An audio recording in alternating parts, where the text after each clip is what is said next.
Cool. Oh, wow. My white balance is totally off here. Wow. It looks like I'm like in some weird sauna or something. Give me 1 second to fix this in the background here. I don't know quite what's going on. That looks a little better. Okay. There we go. Cool. Okay. Now that we've got that sorted and I'm not just like in a sea of orange here, let me pot that up a scotch. That looks good. And I think we're looking all right. Cool. So good morning, good afternoon, good evening, depending on where in the world you happen to be. My name is Christopher Harrison. This is Code and Coffee, a couple hours where I spend chatting with all of you fine folks, and we get in and we explore something web dev related. Now I'm going to say hi to chat in just a second here, but if you're new, what we're going to do here is really just sort of explore web dev. So we've got a project that we've been working on for a little while now, which I'll highlight once we get into it, where we're doing some TypeScript and we're deploying out to Azure Static Web Apps and doing, I think, some kind of really cool stuff. And while we have been building this over the last few weeks here, if you're new, don't worry at all that you can still pick up an awful lot, especially on a day like today, where we're going to wind up introducing a brand new technology stack into what it is that we're building, which is Vue, which is also a great way of saying, hey, if you haven't yet explored Vue, then, now's the perfect time to do that. I also want to highlight that, interesting. Somebody said they're still seeing the starting soon. It should come through in a second here. I believe I'm live. I hope I'm live. Believe? Yeah. Anyway, so where was I? Oh yeah. One big thing that I always like to highlight is the fact that everything that you're going to be seeing here, I'm going to be doing live. So I will openly admit I'm not a Vue expert. More on that as we start to get into it. You are going to notice that there will be mistakes. There will be time spent debugging, and so forth. And that really is like part of the journey. That really one of my big goals here is to sort of show, hey, this is what we all do. And hopefully then that way we can actually all learn together through some of the mistakes that I'll no doubtedly wind up making here. And just a real quick intro on myself. I'm a senior program manager inside of Microsoft Cloud and AI. I'm a longtime web dev. I always find myself coming back to doing web development. This is my happy place. So this is what I always come back to. So with that, let's go ahead and say good morning. I'm seeing a couple of usual suspects here. So good morning to Carlos. Hope everybody's got coffee. I've got mine. There you go, my little ember mug there. Good morning to VJ. Good morning to Todd. Welcome back again. Good morning to Sigal. Good morning to Grishma. Good morning. Good morning. And hopefully, my screen should be live. Just want to make sure, but everything should be live and we should be doing this for real here. Yes, yes, yes. Just want to make sure. And by the way, I'm a Christopher, not a Chris. So.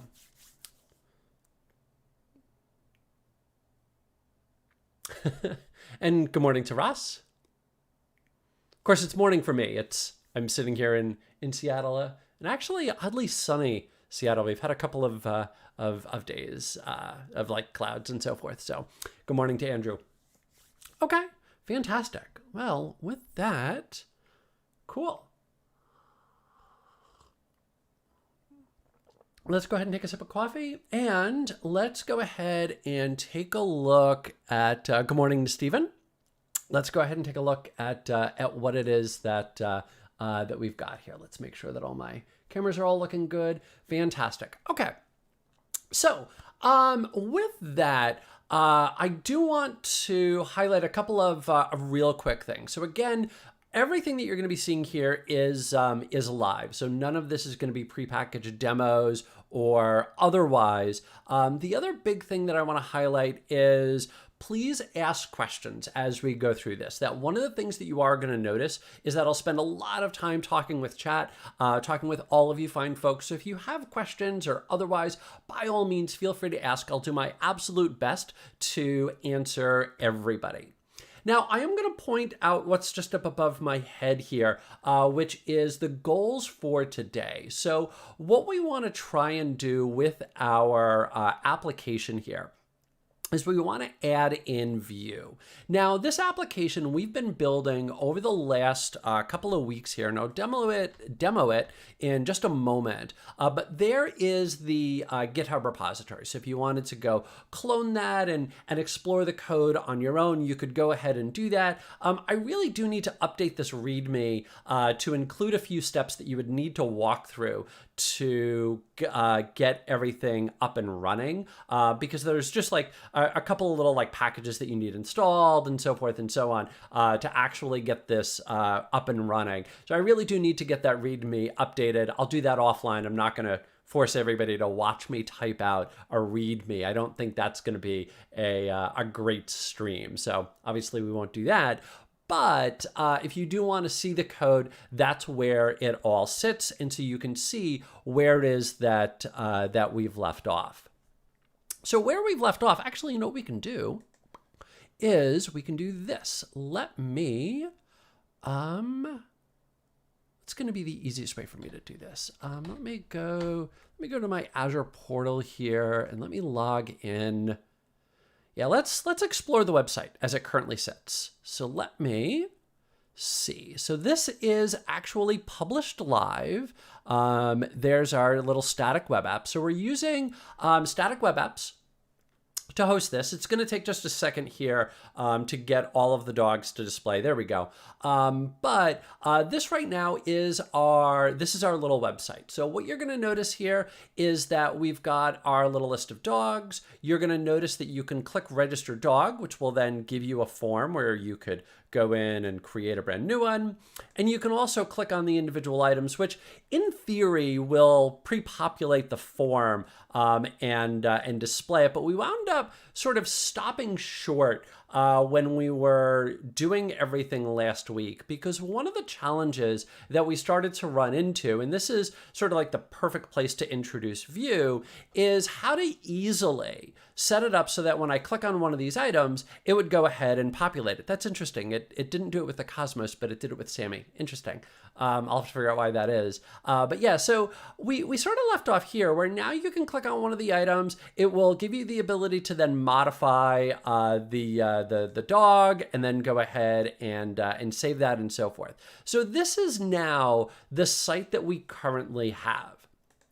But again, where we left off, the problem that we have here is the fact that unfortunately it's a little bit clunky, because what we're trying to do is we're trying to set it up such that when I click on one of the dogs, my form is automatically going to be updated. And then in turn, if I make an update here, that will automatically be reflected back out onto our list. And this is really where using a framework like Vue or React or Svelte or Angular or any one of those comes into play, is that it really is all about that interaction. That what I'm looking to do here is I'm looking to click on an item, modify it, and then automatically have it updated back behind the scenes here and be able to very easily allow my page to be dynamic so that as data changes,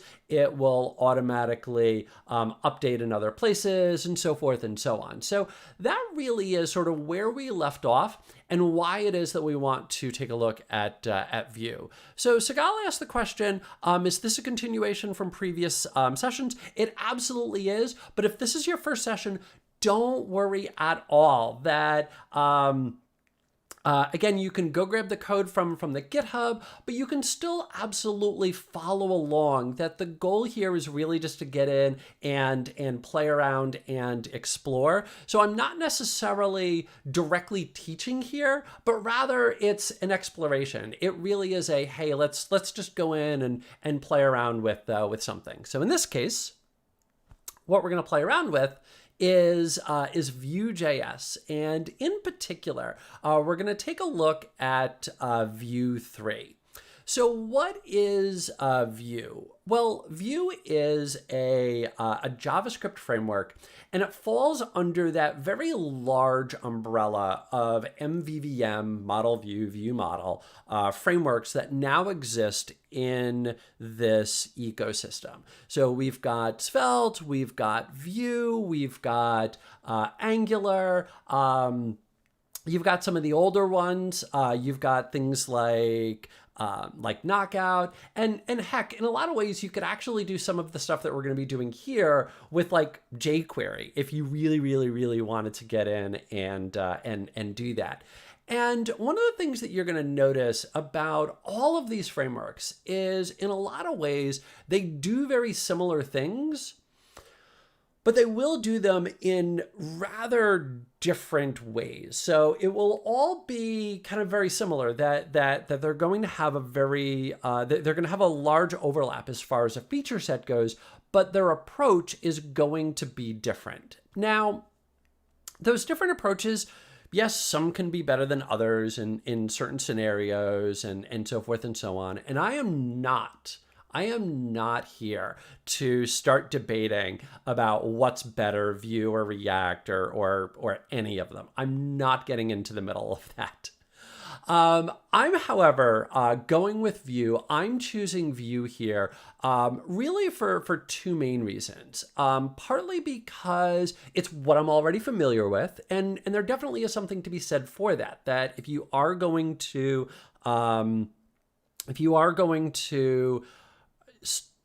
start doing something with an application, it's always best to go with things that you're already familiar with. That trying to there we go, Peter. Yeah, the answer is Angular.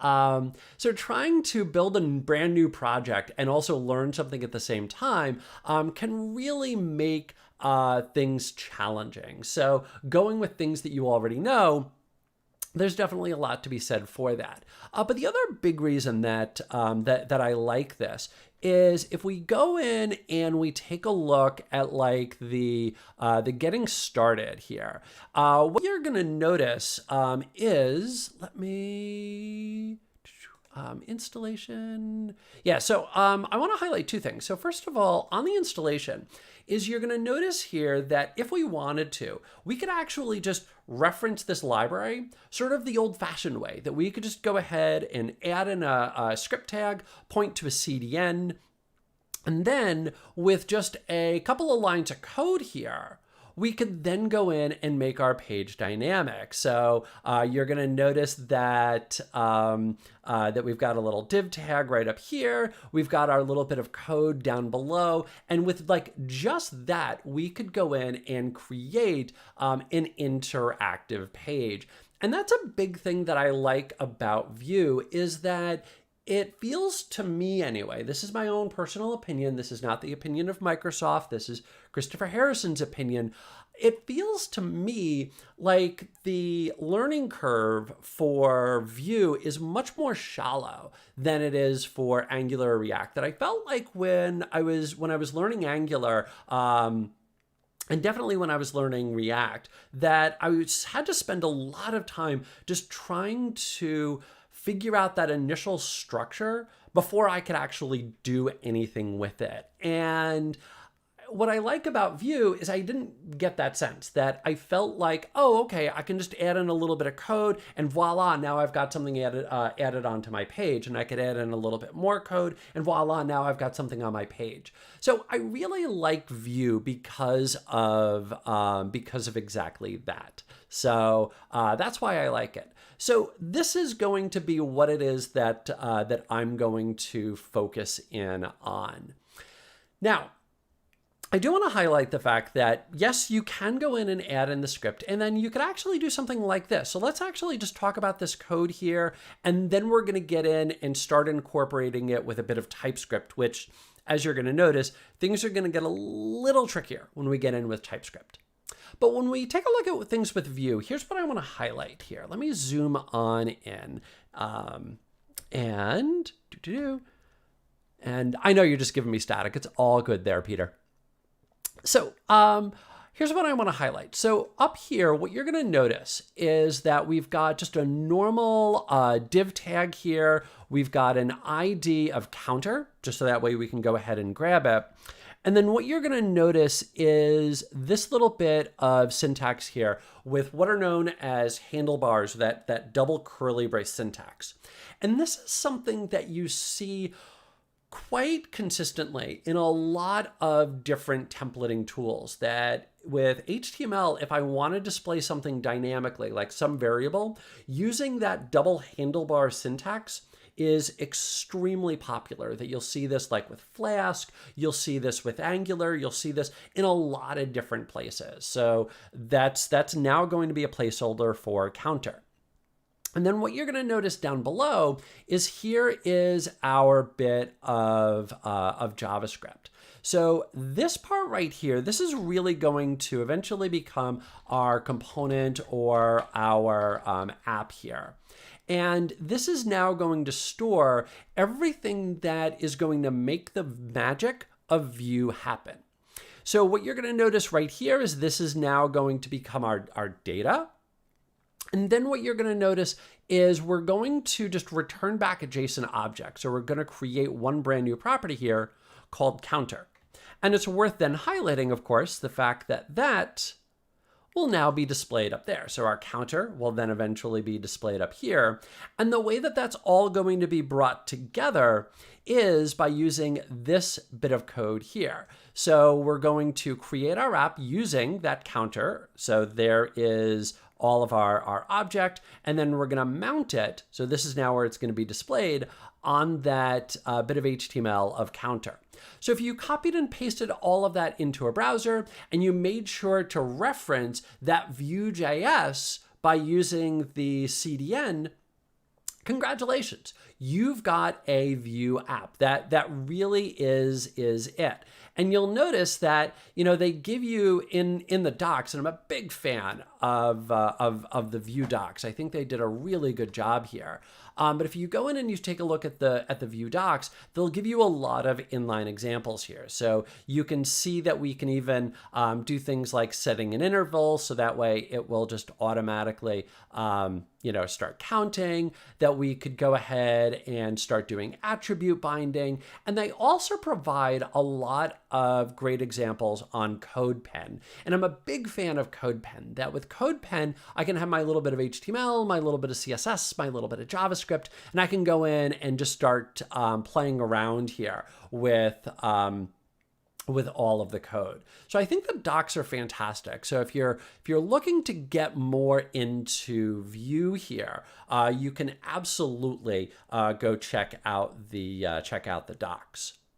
Now, what's also really cool about Vue, and it's one of the reasons that I like to use it, is that we've got TypeScript support. So built right in, we've got TypeScript support, and they give you a couple of recommendations, which we're going to go ahead and grab here to make all of this work. So you can see all of that there, and you'll even notice that there's a command line that you could use to create brand new projects, to run them, and so forth and so on. So there is, at a real quick high level, a little bit of Vue and why it is that I'm going to use Vue. So there's my view on Vue.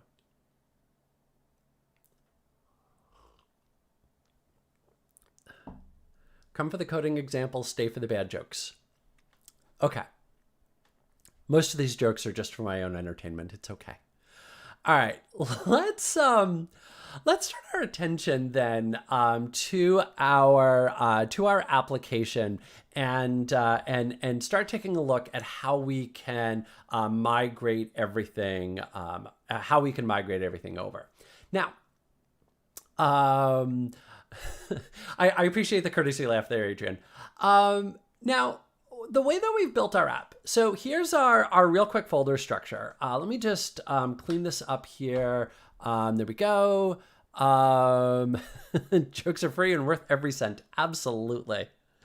Let me go ahead and highlight just a couple of real quick items here.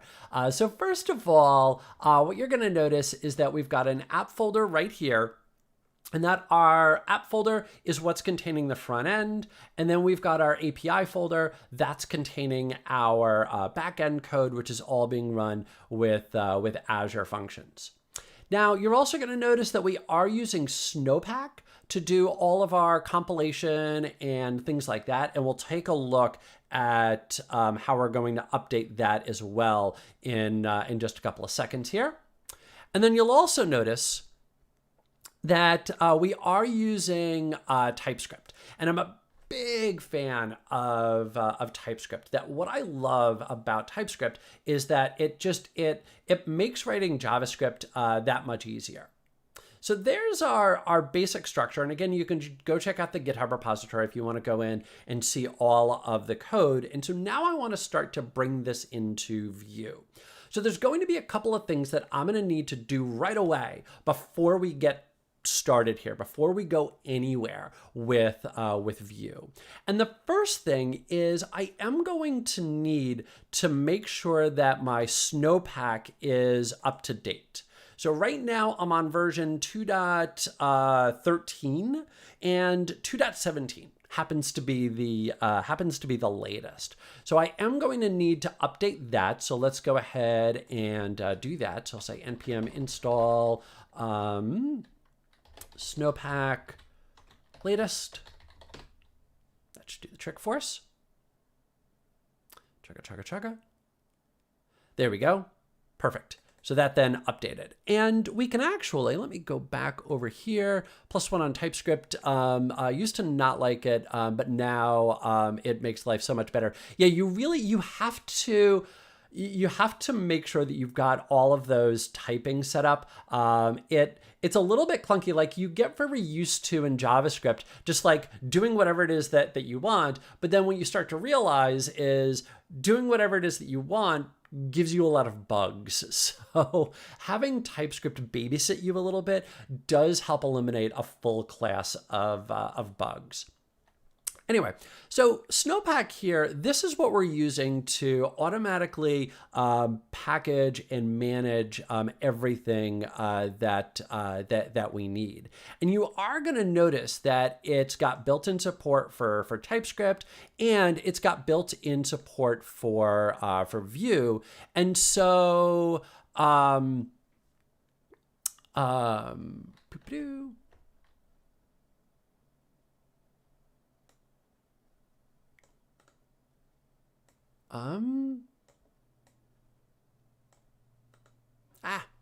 apparently, Adrian, the answer is no. npm install Snowpack at latest. There you go. Yeah, for some reason, it just wasn't copying for me. I don't quite know why. In any event, so back over here to Snowpack. So what you're going to notice is that Snowpack has some plugins already set up for Vue and for TypeScript as well. So we can go ahead and grab those and then just make sure that we list those inside of our Snowpack config. So what Snowpack is doing for us is it's automatically transpiling down our TypeScript, and it's also eventually going to handle our Vue as well for us. So we'll go ahead and say npm install save dev, and then let's paste in our Snowpack Vue, our Snowpack plugin.env, and Snowpack plugin TypeScript. So all of those I pulled from the Snowpack site. This is going to set us up with a few little extensions that we're going to need to make all of our magic happen. And if we go into our Snowpack config, we can then go ahead and list those off. So my plugins, and this is going to be Snowpack plugin Vue.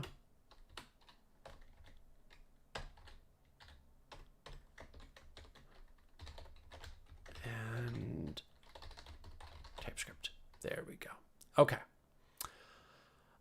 Yeah, Eli says, are you the only one that's having delay the video? The video lags about 20, 30 seconds after the chat. Yeah, it's always going to be a delay. And depending on where you are, it might even be like 2 minutes before you see it. Yeah, it's pretty typical. Okay, so that is now updated inside of here. So this is now going to make it so that Snowpack will know how to do everything with Vue. So remember again that we're using Snowpack to precompile all of our TypeScript and everything else. There's that. We also need, let's go back over here to Vue, and in our TypeScript support, you are going to notice that it even gives us a Tsconfig JSON. So let's go ahead and grab that. And let's paste that in. And if you're not familiar with Tsconfig, what Tsconfig will do for you is this will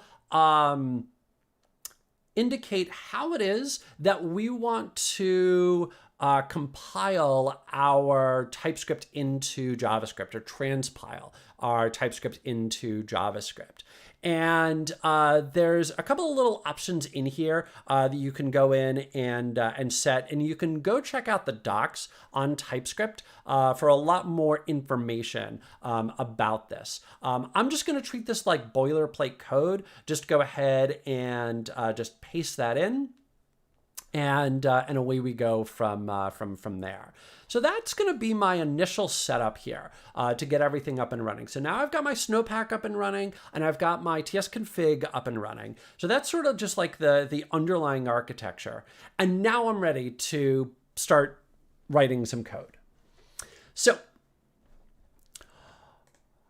we could, let me go back over here to Vue here.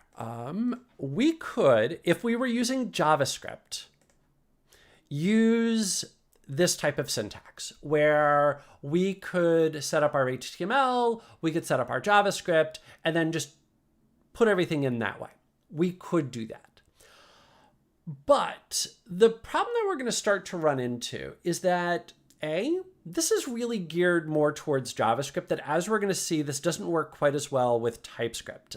We just need to do something slightly differently. But also B, this is not how we want to build real-world applications when we're using Vue. That instead, what we want to do is we want to create Vue files. And what I'm going to do here is I'm going to create a brand new file here that I'm going to call app.vue. And this is now going to become the core of my application. Everything's going to go inside of here. And what I really like about these Vue files, and this is especially true if maybe you're coming from like .NET, that this will look an awful lot like a Razor page, is I'm going to be able to, in one file, set up my HTML, my script, and my style, and have this now as one self-contained component. Now, at this point, we then start to get into this big debate about separation of concerns and shouldn't we have like our CS file over here and our TypeScript file over here and our HTML file over here. And there's certainly a lot to be said for splitting things up, and there's certainly a lot to be said for like having shared libraries and so forth. And we are still going to use shared libraries. But Vue's approach here, and I really like this, is rather than separating everything out into a whole bunch of different files, let's instead separate things into reusable components. And that's exactly what I'm going to create here. Is I'm going to create a reusable component. And what I really like about this, as opposed to kind of the more traditional style of doing things, where you would have maybe, my index here, and then my HTML over here, that now I'm always having to refer back and forth to figure out, okay, well, what did I ID something? What did I call something over here? That if you're anything like me, and I know I am, that you always forget what an ID is. Like the number of times that I'll have written out some bit of HTML where I've set up an ID of something. Give me an ID, like this right here. The number of times where I've set up an ID and I literally just wrote that HTML, and then I turn around and I go to write the script for it, and then I can never remember what that ID is innumerable. I do that all the time. And so having that in one nice, neat little file, having it all together, I think makes me a better developer, because now I can just look up and go, oh yeah, that's right. That's what I just called it, and have that all self-contained. So Carlos asked the question, is that like React? It is very similar to React. Now, I'll openly admit, I haven't done React in a very long time, probably about 3 years now. But the way that I remember React is you had a lot of incorporation between your JavaScript code and your HTML code. What I like about the Vue files is it does keep those relatively separate, that I'm going to have one block for my HTML, one block for my script, and then one block for my style. So it does create it into different sections inside the same file. The way that I remember React, and if I'm wrong on this, please correct me. But the way that I remember React is you had a lot of just interweaving of your JavaScript and your HTML inside of your JSX or TSX files. That's the way I remember it anyway. Okay. Now, I do have a fantastic extension installed.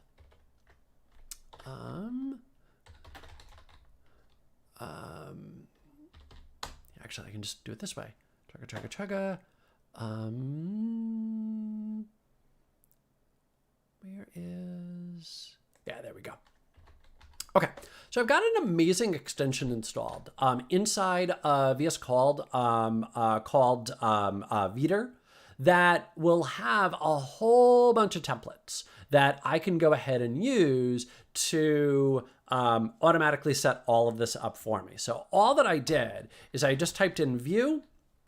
I see that template right there, so just enter, and voila, now I've got everything that I might want here. So I've got my template, I've got my script, this is where my TypeScript is gonna go, and then I've got my style down below. So my template, this is going to be where it is that what our HTML is gonna wind up looking like. Our script, this of course is going to be our TypeScript or JavaScript. In our case, it's going to be TypeScript. And then down below, if we wanted to apply any custom CSS, then we could do that here inside of the style section. So our template, our script, and then our style. So let's do this. Let's start. And I'm going to go iteratively here. What I want to do is I want to start recreating all of the functionality that we had, but just do this inside of Vue. And I'm going to do this by kind of just slowly migrating over features here. That, again, we could leave this in HTML, but I do want to start to migrate this over. So let's go to our HTML file here real quick. Let's take a look at this. And what you're going to notice is that we are using Bootstrap. And right here, this is our list of dogs. So this is our container that's displaying out our list. So I'm going to go ahead and I'm going to grab this. And I'm just going to paste this right inside of our template. So now what you're going to see is we're going to keep this class here with list group. That's Bootstrap. That's giving us the kind of nice friendly display that we're seeing here. If I bring this up back over here, here we go. That nice little display here, that's all because of that list group and that list group item. So I'm going to go ahead and just bring that over just as it is. We don't need the ID anymore. And the reason that we don't need the ID is, let me go back over here to Vue, is because now we can start to use a bit of handlebar syntax to display out whatever is inside of our code. So previously what we did is we grabbed it with TypeScript and then we said, hey, let's now start looping through all of our data and displaying it out. Well, now we don't have to do that. That now what we can do instead is we can utilize a for statement. So let me actually show this inside of the Vue here. Let me list rendering. So what you're going to notice on our list rendering here is they've got just an unordered list, and then they've got a v-for right here. So this will automatically set up a for each loop. So whatever data it is that we have, it will then go ahead and loop through all of it and display all of that out. So rather than me having to, like I did previously, do all of this with a bunch of TypeScript here, I don't have to do this anymore. That now what I can do instead is I can go ahead and set up the HTML the way that I need it. So I can say anchor href equals that. My couple of classes here, and I need, what do I need? I need a list group item, and then there's one other class that I need. I just can't remember what it is. List group item action. That's the other one that I need. There we go. So that's just my root bootstrap. And so now I can go ahead and say v-for, and let's go ahead and say dog of dogs. And then now let's go ahead and say inside of here, dog.name. Okay. Why are you giving me, oh yeah, and you also want a key here.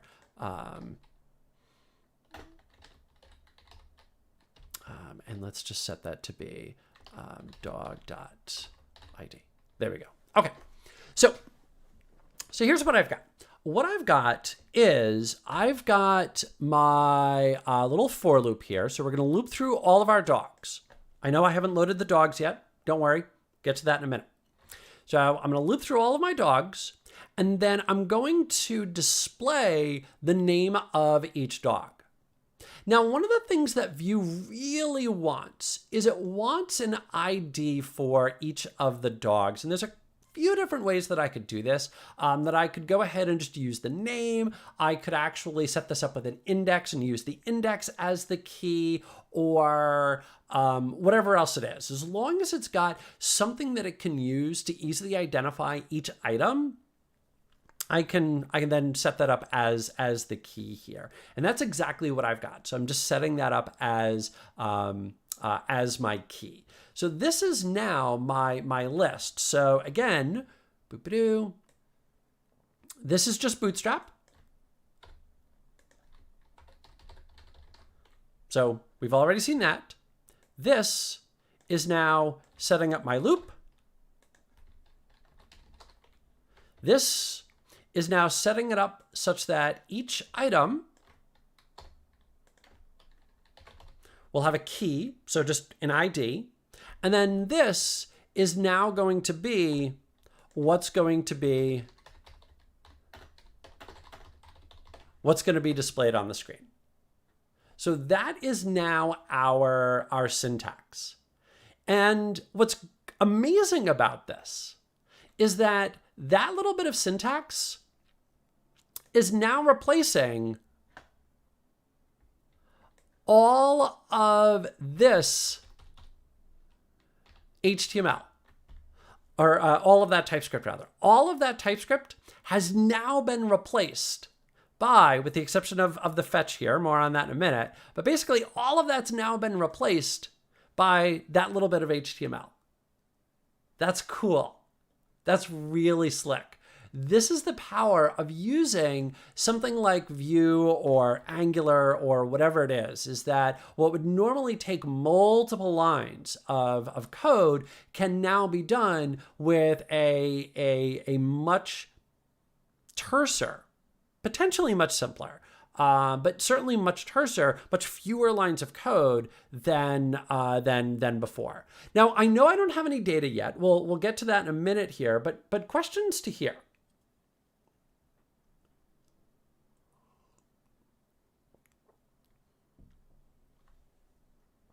And I'll pause for a minute, partly so I could have had a sip of coffee, and partly because, again, I know that there's a bit of a delay. So, yeah.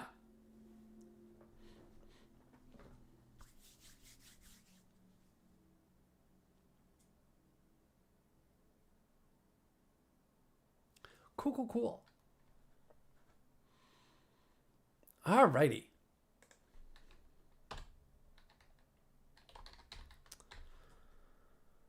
Oh, it dawns on me, I do need one other real quick thing. It's kind of important. If we're going to use Vue, we need to make sure we install Vue. Don't forget to install Vue. That's kind of important. Okay. Oops. There we go. All right. So now let me set up an import statement here, and I'm going to import from Vue, and I'm going to import in a little thing called define component. So one of the big things about TypeScript, of course, is TypeScript needs types. It always needs to know what our objects are and things like that. And so I want to make sure that I'm always telling it what our objects are. And so built into Vue is this little thing called define component. And what define component will do for us is it will act as a wrapper for this component. And so inside of our component is where we're going to start to put in all of our data and everything else. And so if we go back over here to the docs, what we're going to notice is that they're doing it with create app. We're basically doing the exact same thing. This here is the component. So this is basically what we're going to do just inside of here. So we're now going to set up a data function here. And this data function is now going to return back all of the data that we're going to be working with.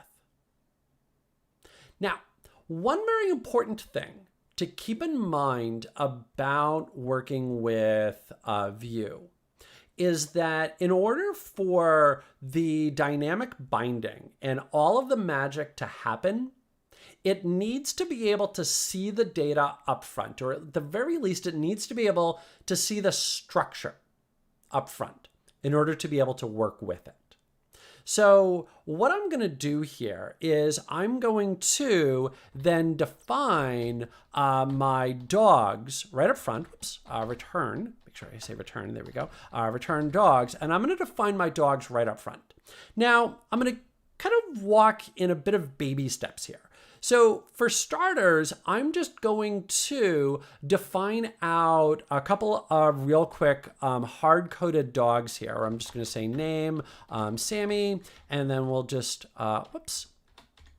say ID and 1, and then maybe name Roscoe, and then ID of 2. So we'll just hard code those in for right now.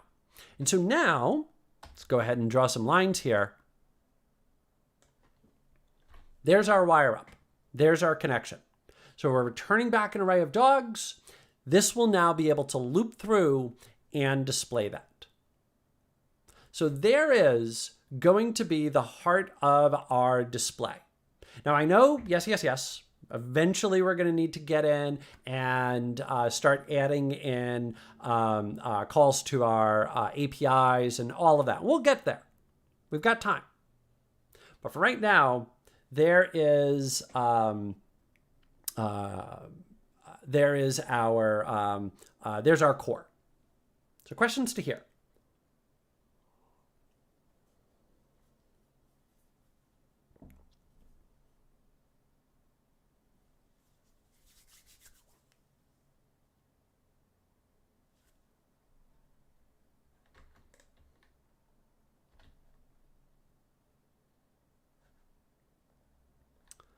Okay.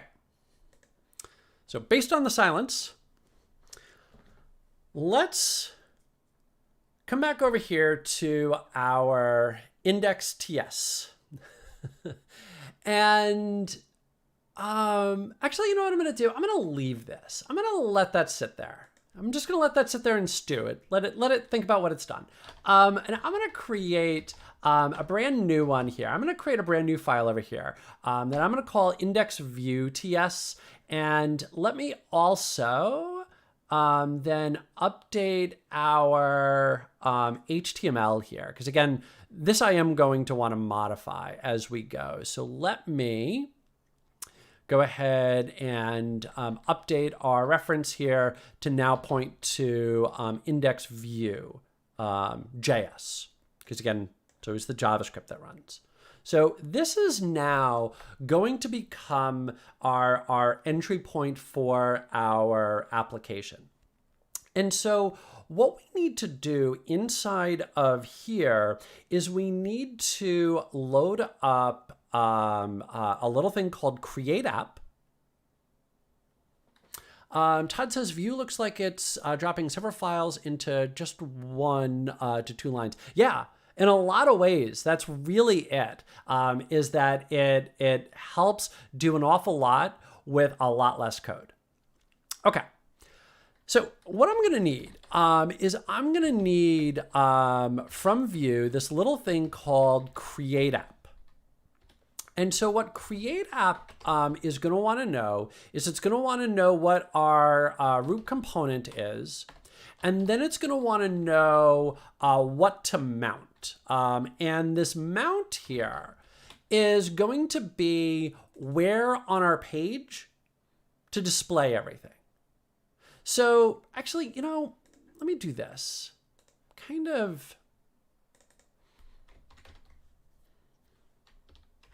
to change my mind here real quick. I'm going to do this instead. I'm going to rename this to be index old. And then let me create a brand new index HTML. Because I don't want to be destructive here. So whoa,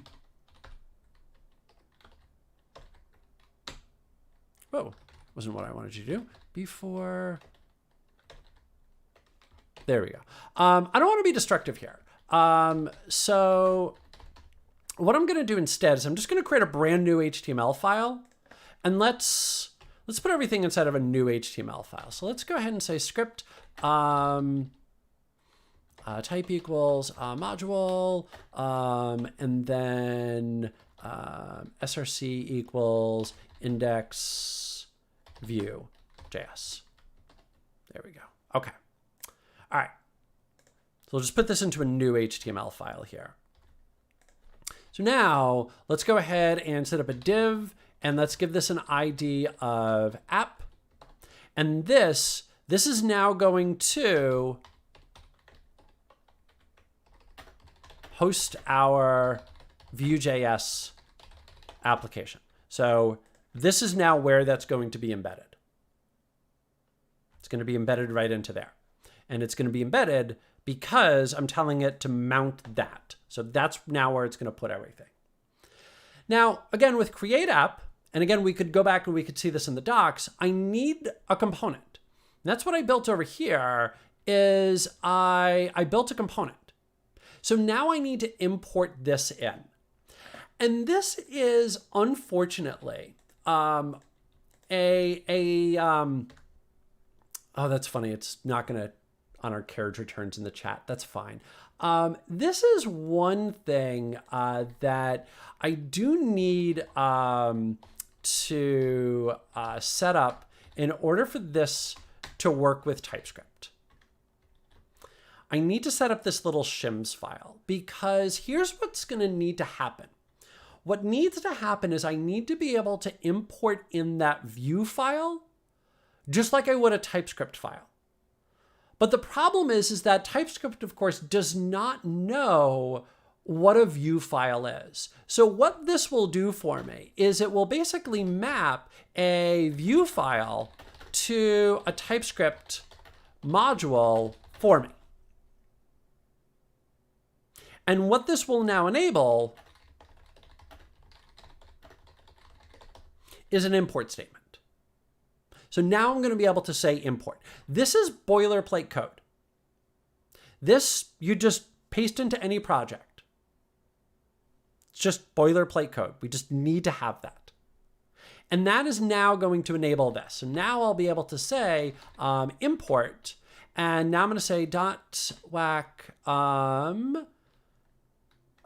app.vue. And let's go ahead and import in our app and our app. Oops. Oh, I want... I need to make sure that I set this with a name. App. Okay.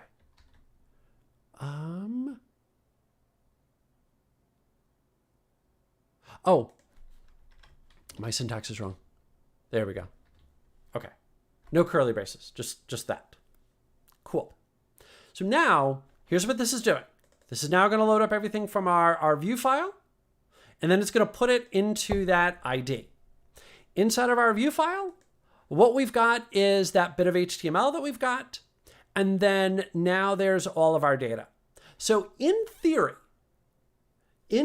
when we run this, what should now happen is we should now see our hard-coded list of dogs here. Let's go ahead and give this a run.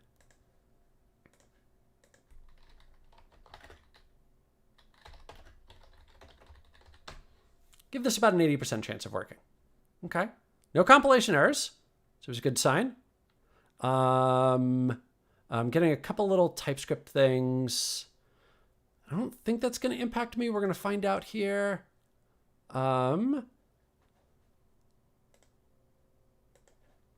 Oops.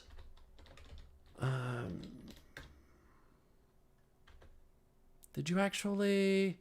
Okay, you didn't. All right. I do need. All right, I am going to need to fix a couple of things. Dang it.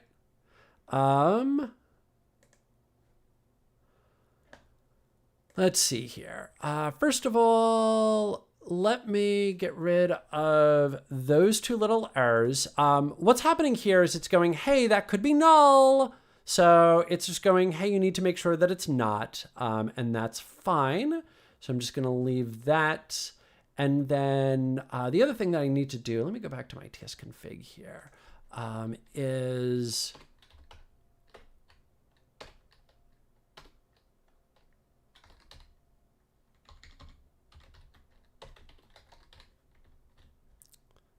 Let me make sure that I'm excluding API. Do I have my syntax right? I do. Okay. There we go. That looks better. Come over here. There we go. Okay, cool. All right. I've got some just last little bit of text there, but here's now my page. It works. Look at that. So now what you're going to notice is that now there is Sammy and Roscoe. It works. Look at that. Let me go to my index.html here. And I don't know why that's still sitting there. Let's get rid of that. And then I also just want to make sure that let's set up a container just for Bootstrap's sake, just to make the display a little bit better. Cool. That looks good. Let's maybe go in H1, love dogs. There we go. Let's save that. Cool. There we go. So just like that, we've now have an application that's running on Vue. So all of this is being generated by Vue. And in fact, you'll notice that if I, go back over here to my app.vue and let's say add in a third dog here. So let's set an ID of 3. Let's maybe set up an ID or a name of artichoke. Hit save, come back over here, and then now there's the third one. So pretty cool. It's now running Vue, just like that. And that's a lot less code than we had to do originally. Pretty slick.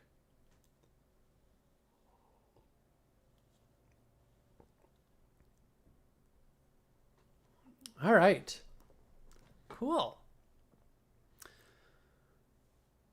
And as always, if you have questions, please feel free to ask. That the whole goal of this, let's chat. So if you've got questions, please, please, please feel free to ask. I'll do my best to answer all of them. So yeah, there we go. Okay. So let's keep on keeping on here. So right now, what we've got is we've got a hard-coded list of dogs. And that's, of course, not what we want for our data. That we want to be able to pull this from an API. And we've already got an API with the database all set, ready to go. That's what we want to use instead here. So we want to use the database. So the question then becomes, well, how can we go in and do that? And what you'll notice with Vue is that there's a lot of different events that you can go ahead and call to help inject your own bit of code here. And so what I'm gonna do. Well, that's great. So Viral says, just learning JavaScript, so a little bit beyond. That's cool. And if this is beyond you, hopefully you're still, like Viral there is like picking up little pieces. And so hopefully once you start to dig more into TypeScript, more into Vue, that you'll start to remember, oh yeah, that's right. There was that crazy person who was talking about Vue and he was able to do this. And that will hopefully, start to come back. Okay.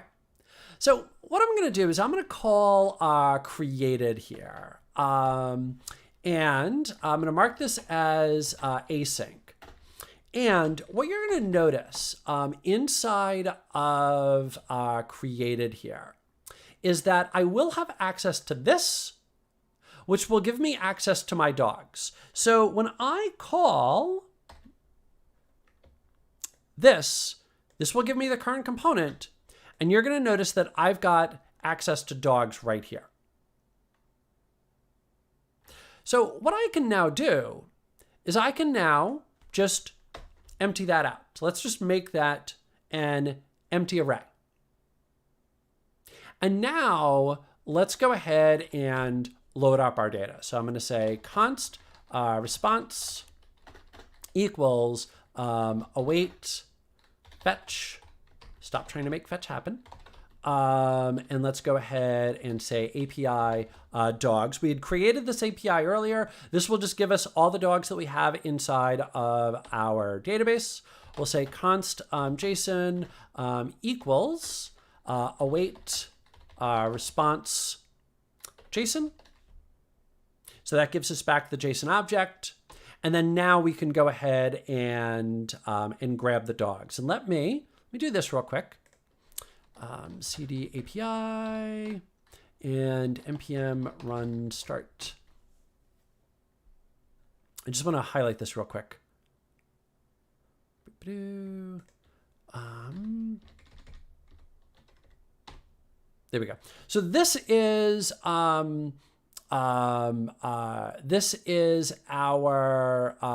collection of dogs here that we have. And so what you'll notice with this API is it gives us a collection of dogs that we can now access. So it gives us that one property called dogs. There's all the dogs. And when we were using TypeScript, we actually defined an interface, which I can even go in and pull in. So what I can do is I can say import dog from, and let's go in and say .wack shared interfaces. Cool. So we'll go ahead and pull that in. And so now I can even do this. I can now say dogs. What do I want to do? As array dog. I think there's a better way to write that, but it's fine. That'll work. Okay. So now, by my doing that, by the way, what's really cool is now you'll notice that my dogs now become strongly typed as a dog. So it would only allow me to put in dogs. So now I can do this. I can say for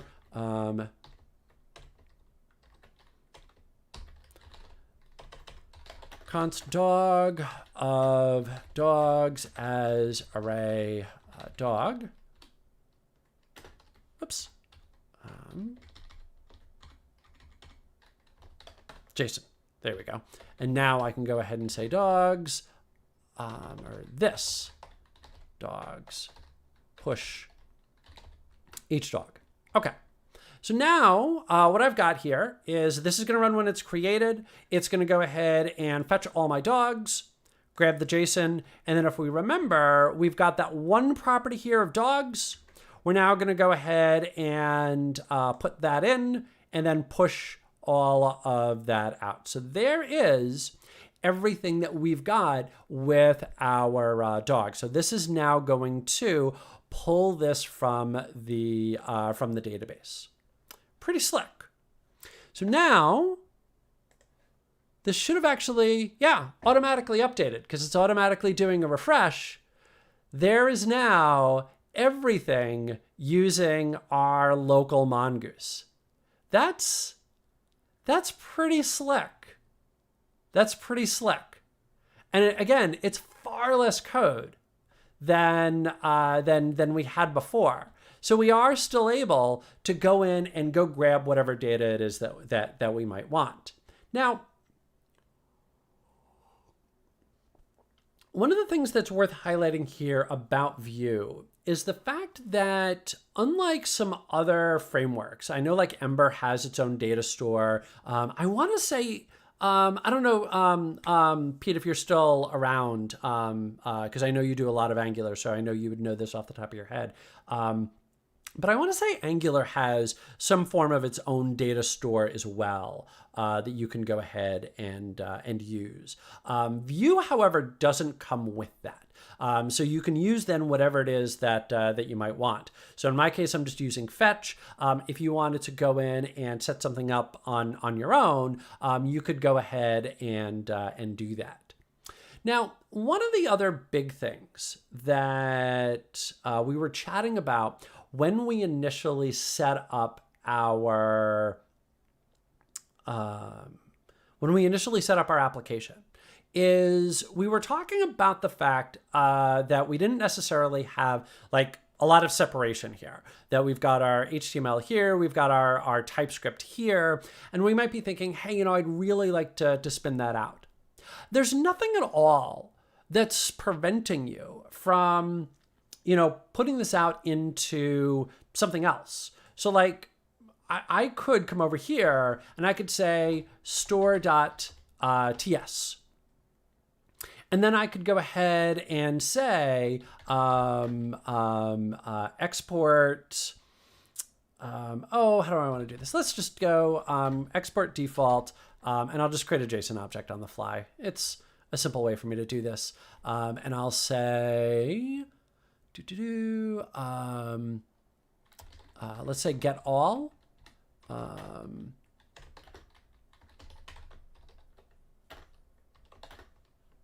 There we go. And let's go ahead and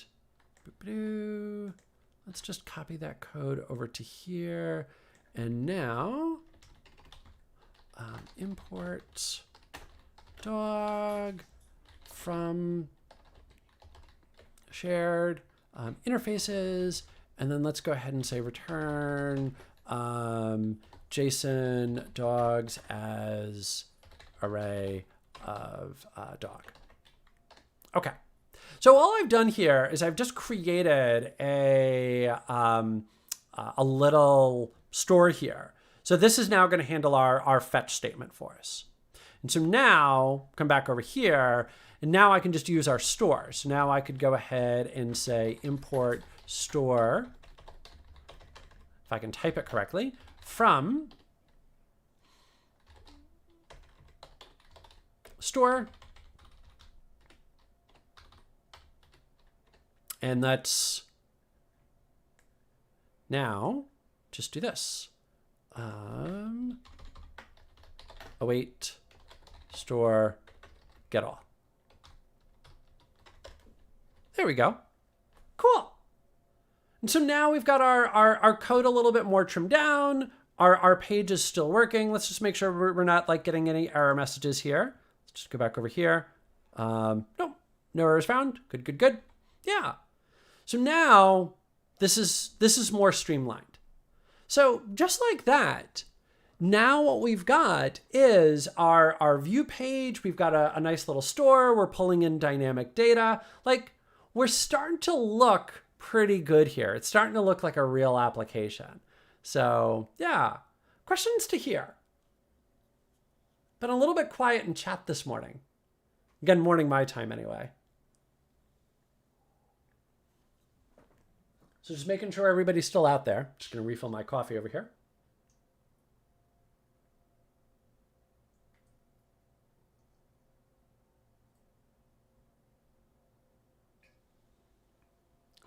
Is anybody still out there?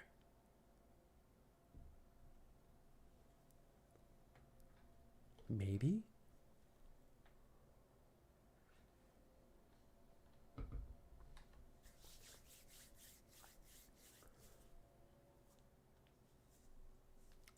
Maybe I'm all alone.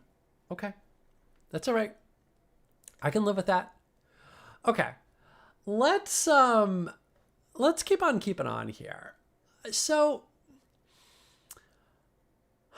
in our original app, what we had is we had a hi there. Okay, cool. All right. It's amazing how 3 weeks of coding is now reduced to less than an hour. Yeah, isn't that pretty crazy? Okay, glad to see that people are still here. All right. So now what we want to do is this. If we go back to our original app here. So this is the original. This is how it currently sits on Azure Static Web Apps.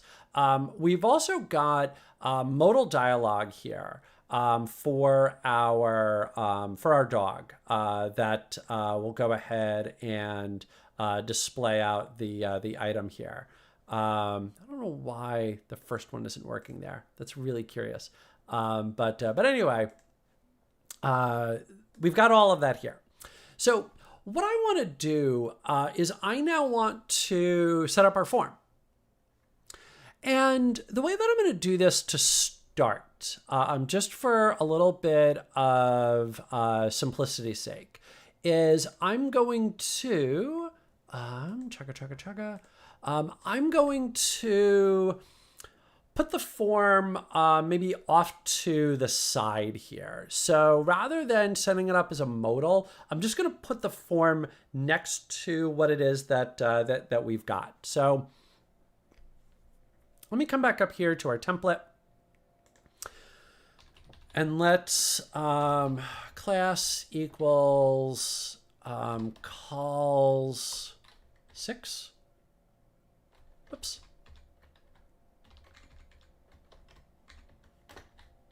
I think that's right. Let's just make sure. Nope. Oh, how do I set up? It's been a little while since I've done a lot of Bootstrap. Documentation, layout, yeah, container, yada, yada. What about my columns? Oh, interesting. There we go. My grid system. Oh, weird.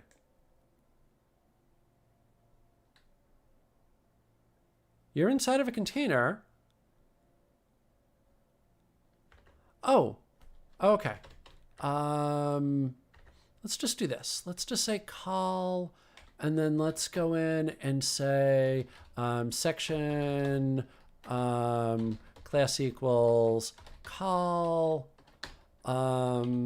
section, and then yeah, it is 12 is the max.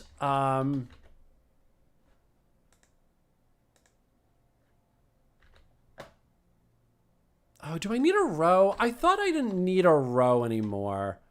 That's okay. That's fine. Section class equals row section.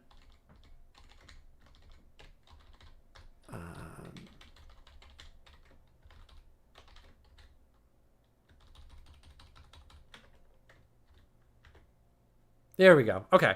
So Grishma has the right answer there of container row and then my calls. I thought for some reason that I didn't need rows anymore, that if I just said calls, that I would still be able to figure it out. But apparently I was wrong on that. So yeah, so I just needed rows there. So there we go. Okay. So now I've got my rows. So now what I want over here is I want my form to display. So this is now where my form is going to sit. So that way I'll be able to click on a dog, and let's automatically then update our form.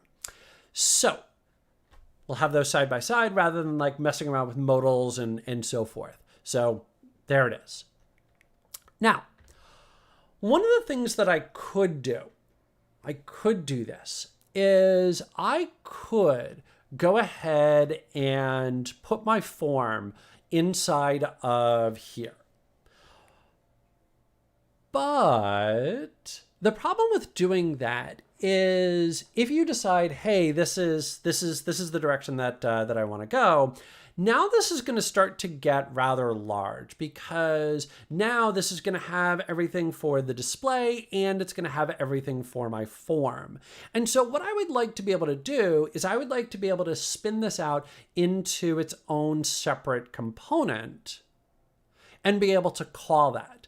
And that's actually one of the really neat things that I can do with Vue, is I can actually just create my own tags. So I can just create my own component here called dog form and be able to just display that instead. So let's do that. So let's come back over here and let's create a brand new file, and I'm going to call this dog form.vue, and then let's view, and then let's go ahead and start setting this up. So let's name dog form. Okay. So what we're going to be doing here is we're going to be creating a component. And if we go back to the Vue docs here, what we're going to notice about components is the fact that they really behave just like we've already seen.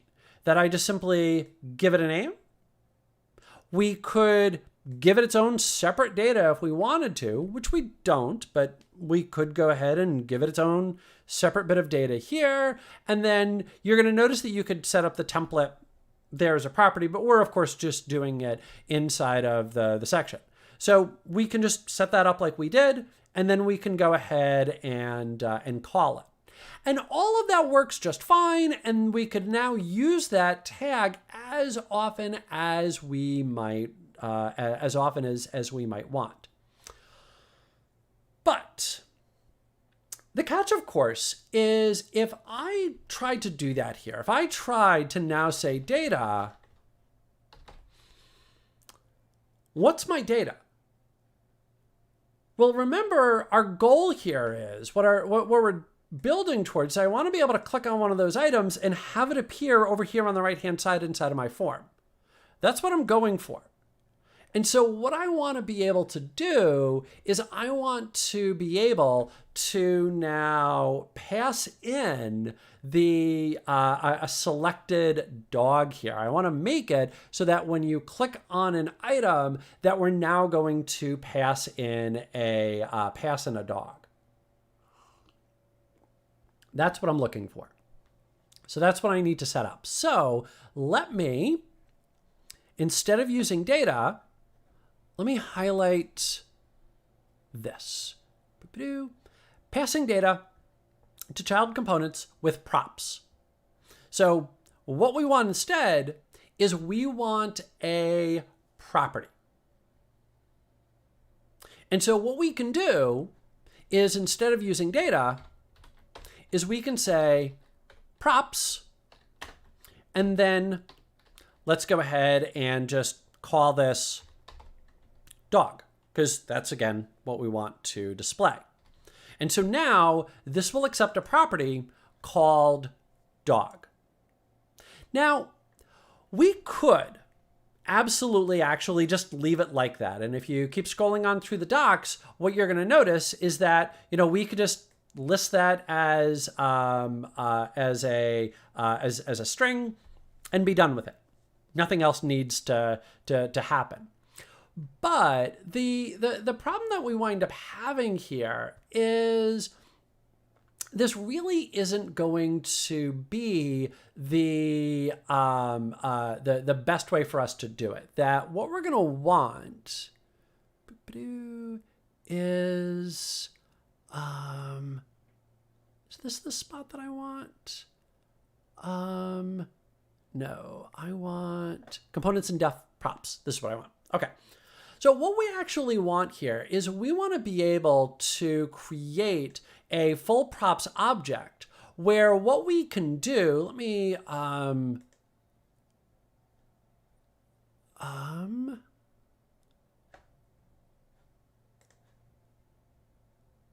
looking for a page in the docs that I'm just not quickly finding here. Yeah, this is the part that I want right here. So, one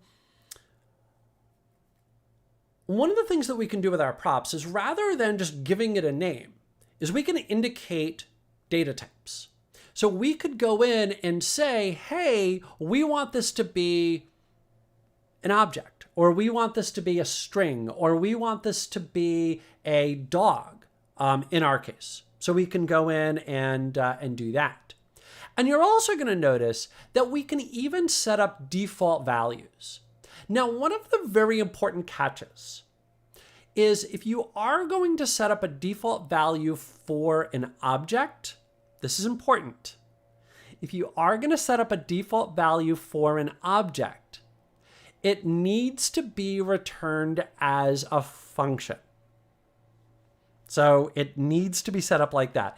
It's a little bit clunky. I'm sure that there's technical reasons as to why, but it's something that I just need to bear in mind. The last little thing that I want to highlight here before we show this off is if I come over here to TypeScript, there's one other very important thing with setting up our prop types here is this. So interfaces in TypeScript don't mean anything. That when you create an interface in TypeScript, when it's converted into JavaScript, it just automatically goes away. It's just poof, gone. It is not an actual type. It's only there to help you out as a developer. And this does then pose a couple of weird issues where, because of the fact that it's not real, I sometimes need to do different things to make it real. So it's sort of like Pinocchio here, that it's not a real boy. I need to, allow it to be a real thing here. So there is my type. And so what you're going to notice is that Vue has this little thing called prop type that will allow me to bring in my interface. This is kind of a long-winded way of me saying this. So what I can do for my props is I can go in and I can say dog. And now I can say that my type here is this. Let me import from Vue. I want define component and I want prop type. Whoops. Okay.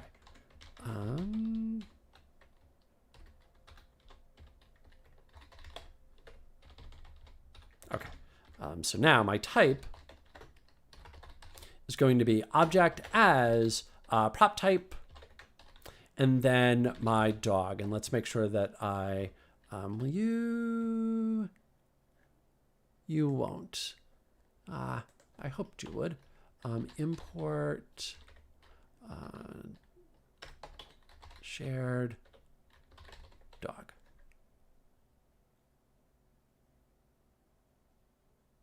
Oh, can only be used in TypeScript files. Fine. Lang equals TS. There you go. Okay. Can I find module ... Oh, shared whack interfaces. Okay, that's looking better. There we go. Okay. So now I've got my type here, and now let's go ahead and set up my default. And again, this does need to be a function in order to return back a proper property here. So let's go ahead and just say return, and we'll say name default, and age of 0, and ID of, I don't know, 1, whatever. Doesn't really matter. Okay. So there is now my default. So if I don't set up a dog, that's going to be the default values there. I think I also need a description and default description. Okay. And now what will happen when we use our form is we'll now be able to see that we'll now be able to see that show up. Okay, cool.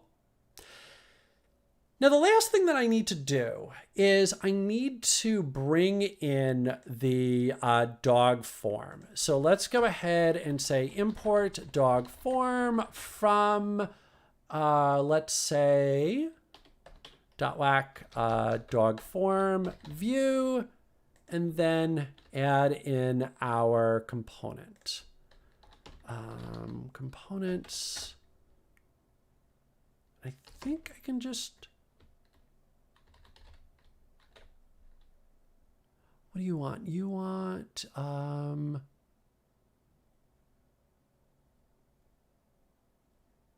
gosh, I don't remember how to set this. How do I import it?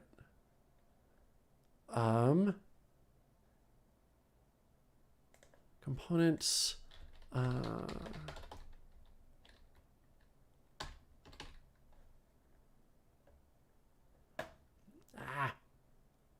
component registration.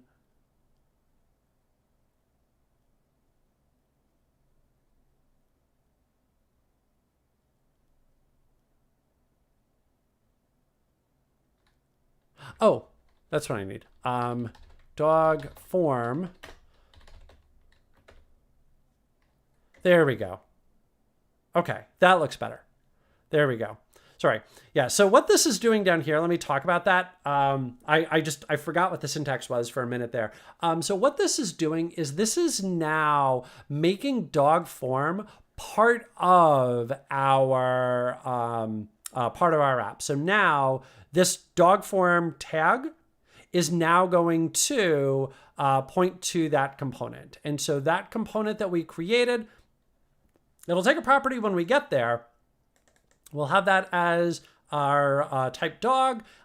We've got a default value here. And so in theory, when I go back to view the page, we should now see over on the right side our dog form. We didn't pass in a dog property there, but it should still have the that default dog that we created. So in theory, that's now what we should see. And instead, we're going to get an error message. Not a problem. The requested module dog form JS does not provide an export name default. Dog form view.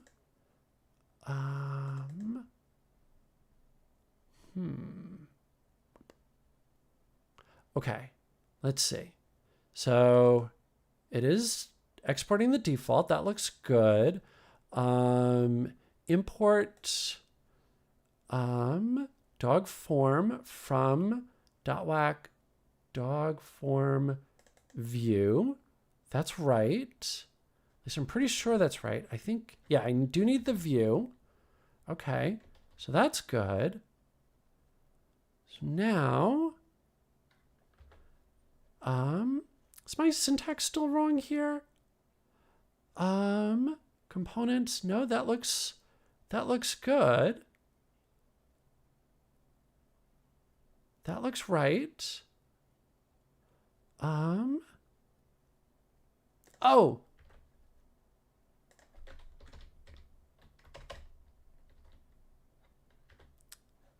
Is that it? Maybe? Nope, still not it.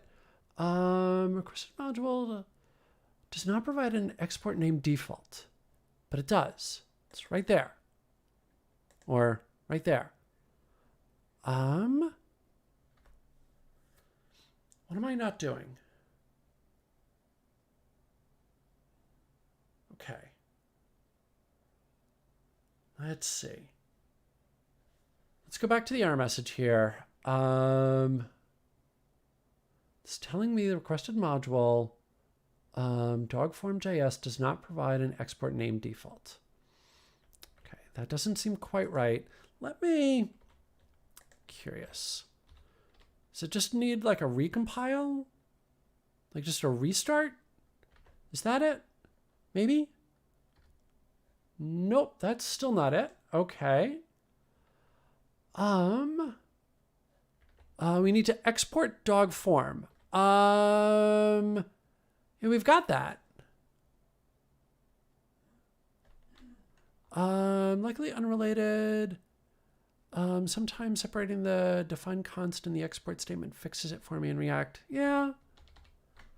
No, it's a good try.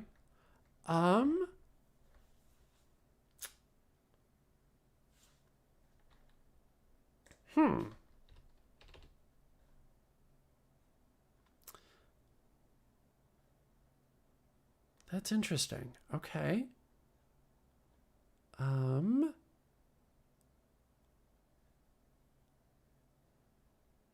Let's, oh, hold on. Hold, please.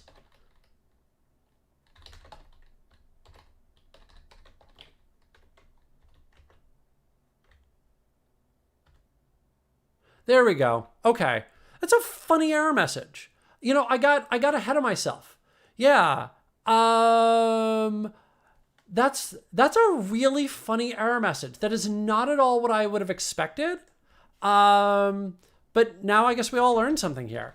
Dog form. There we go. Yeah. So what it was yelling at me for is I'd forgotten to build the form. I forgot to.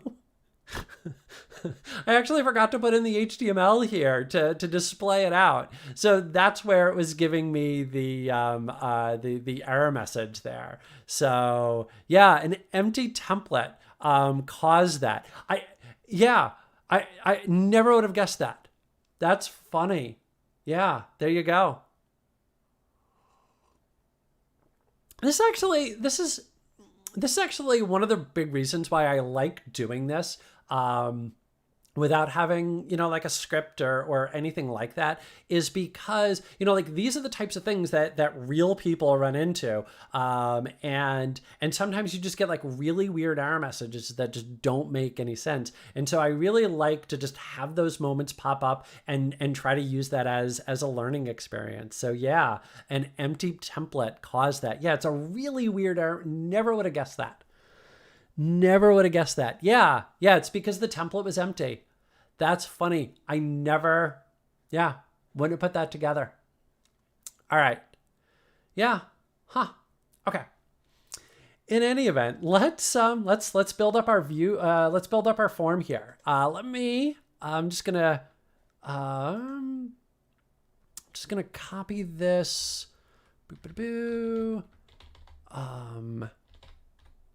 From here. Yeah, there we go. And let's just paste that in. Whoa. And then let's I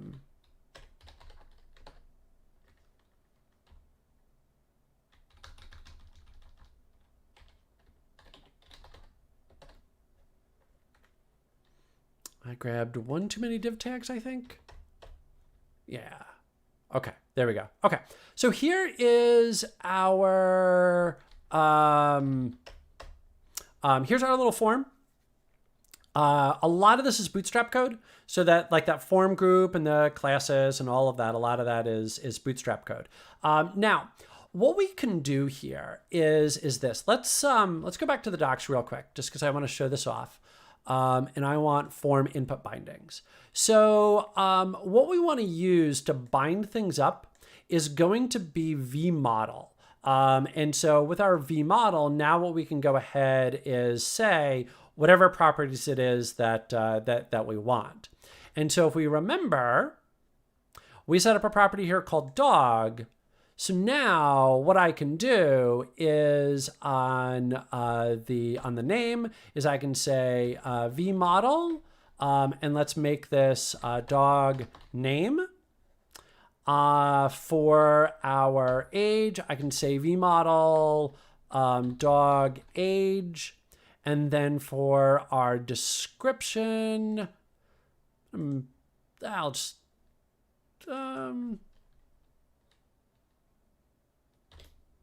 I'll go like that, or 15. There we go.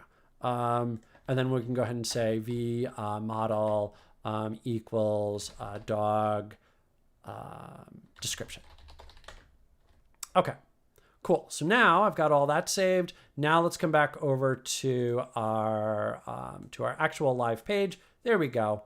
And so cool. So now there is our default dog. So now we've got our default there, we've got our age, and we've got our default description here. So there we go. So now we've got that displaying pretty slickly.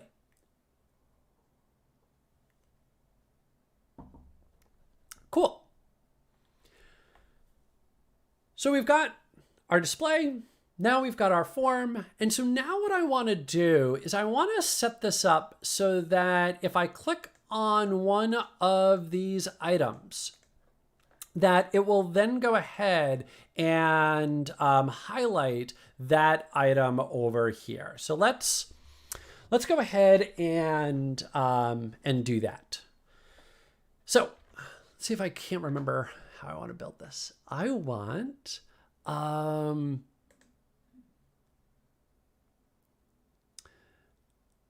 That's great. That's great to hear. One of your assignments was doing things like that, and it's interesting to see this abbreviated. I love it.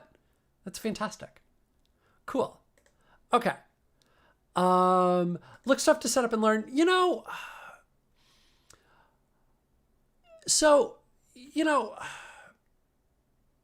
it definitely can take a little bit of time to get into it, but it very much is that once you get into it, it does start to make sense. It can just sometimes take a little while. And one thing that I always like to highlight to any new developer is make sure that you're always out there and you're just exploring new things. Because one thing that you're going to find is that there's a lot of overlap between similar stacks. And by that, I mean Angular and Vue and React and Svelte. They all do the same thing, but they all do it different ways. But the concepts are still the same.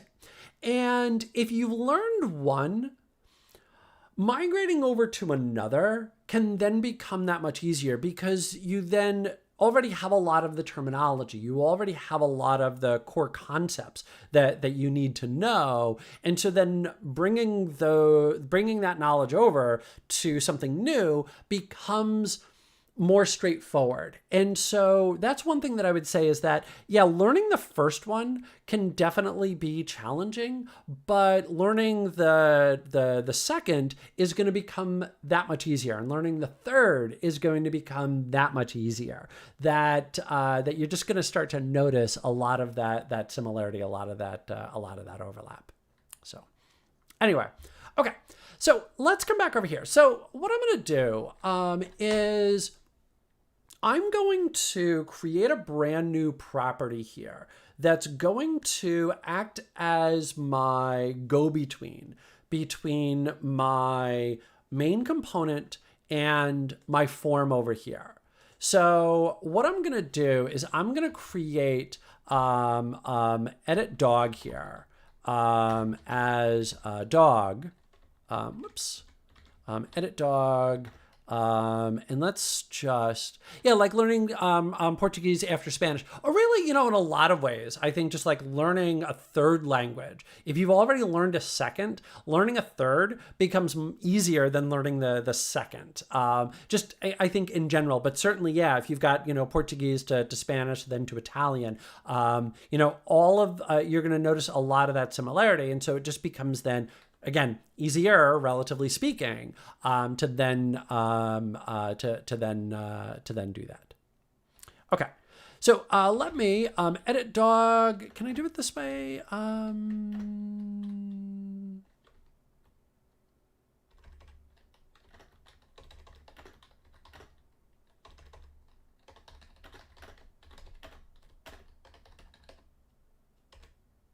There we go. Okay. I think this is going to work. We're going to find out. Okay.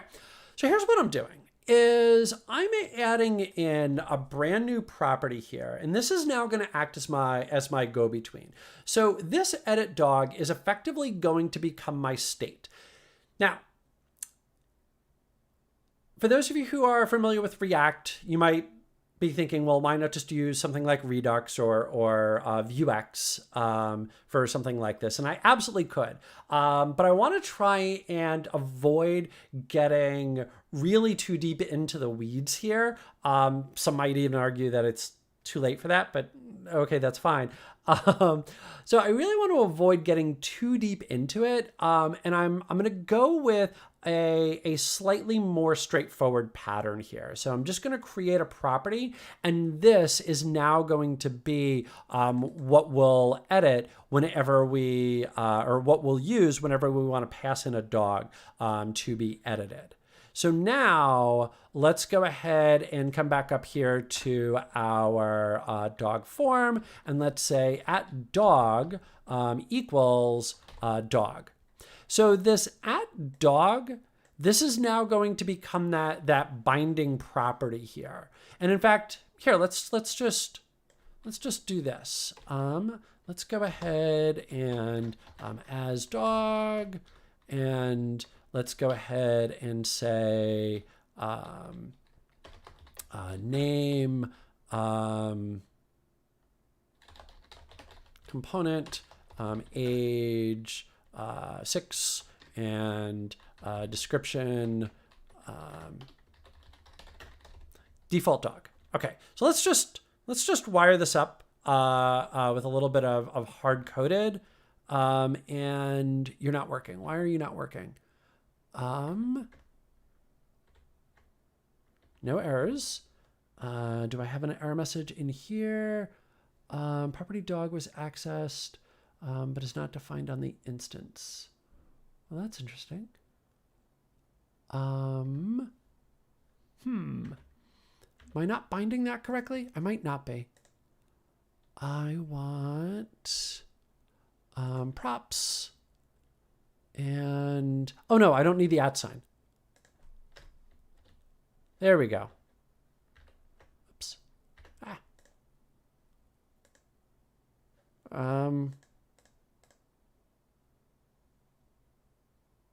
Interesting. Oh, new dog. There we go. Speaking of dogs,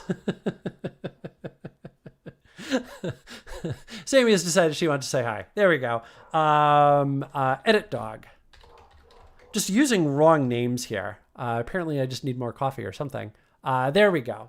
So now I'm properly wiring that up. So now you're going to see there's our edit dog. And then there is our edit dog. And so now if I save this, I'm still, why are you still not binding? Come on now. Work with me here. Edit dog, dog form. Oh, hold on.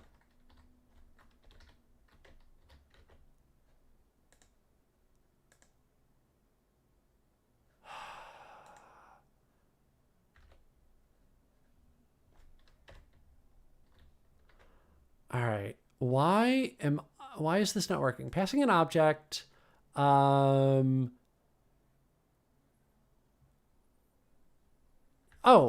do we need a colon there? Is that, there we go. That's, I think, the syntax that I'm missing. Yeah, there we go. Sorry about that. Yeah. So I told you, I'm not an expert in Vue. I openly admit that. Yeah. So that colon there is going to define this as dynamic. So that was the part that I was missing there. I just needed that little colon, which right here. There you go. Yep. Yeah. Raju had it. Yeah. There you go. Yep. I just needed a colon, and now that'll make that dynamic. So now I can see my edit dog. Okay, let's see. So now what I want to do is I want to set this so that when you click on the dog, that it will then automatically update edit dog for us. So the way that I can do this is, let's come down to the bottom here, and let's go ahead and say methods, and then let's say edit dog. There we go. And so this is going to be what will execute when this is clicked on. So I'm going to come up here and I'm going to say click equals edit dog. And let's just real quick alert edit. I always like to do that. Nope.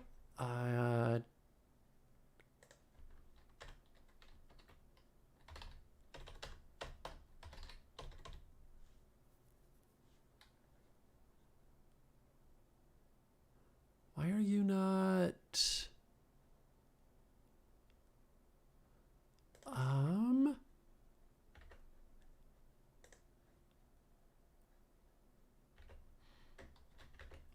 why am I now just failing on all of my syntax? I want data properties and methods. And then what is my click?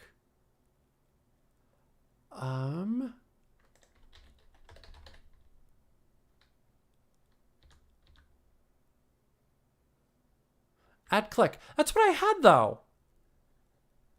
I had that. Add click. Edit dog. Edit dog.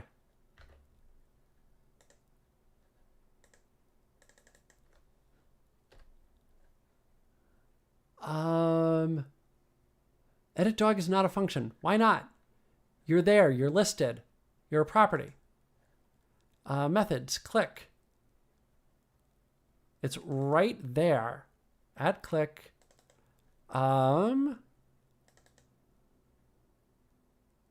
Yeah, it's right there.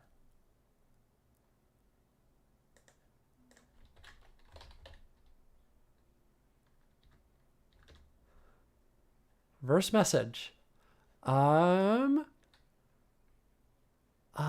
Edit dog is not a function, but it is a function. You could do v on click, but that at will do the shortcut for you. Are you wanting it that way?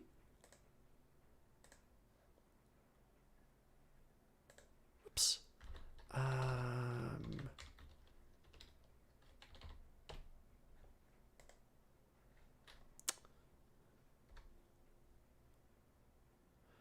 Edit dog is not a function, but it is a function.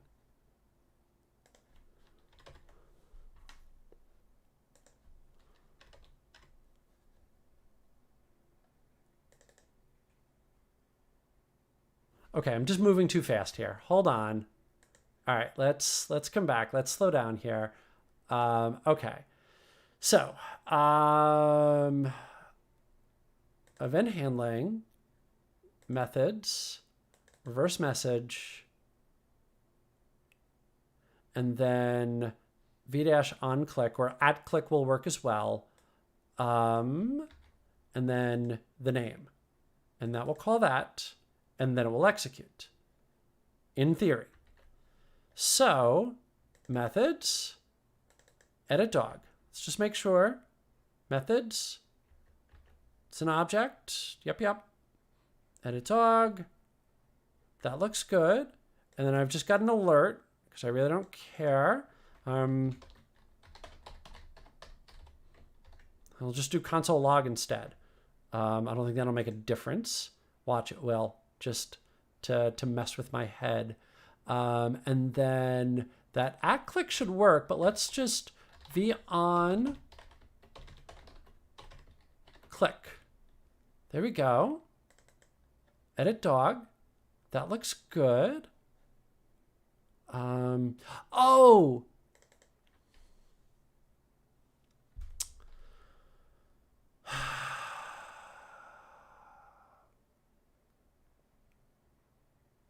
You know, this is silly. This is actually the time the error message was right. My syntax was correct. Let's take a look at the error message here. Tells me right here, edit dog is not a function. This is the time when the error message was right. Edit dog is not a function. The reason that edit dog is not a function is because I have it as a property as well. I'm using the same name because I'm silly like that. Let's try this again. Let's name this edit dog click. There we go. And now edit dog click. There we go. That looks better.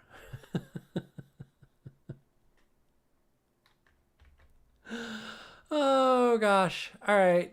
And now this will console log F12 edit. There we go.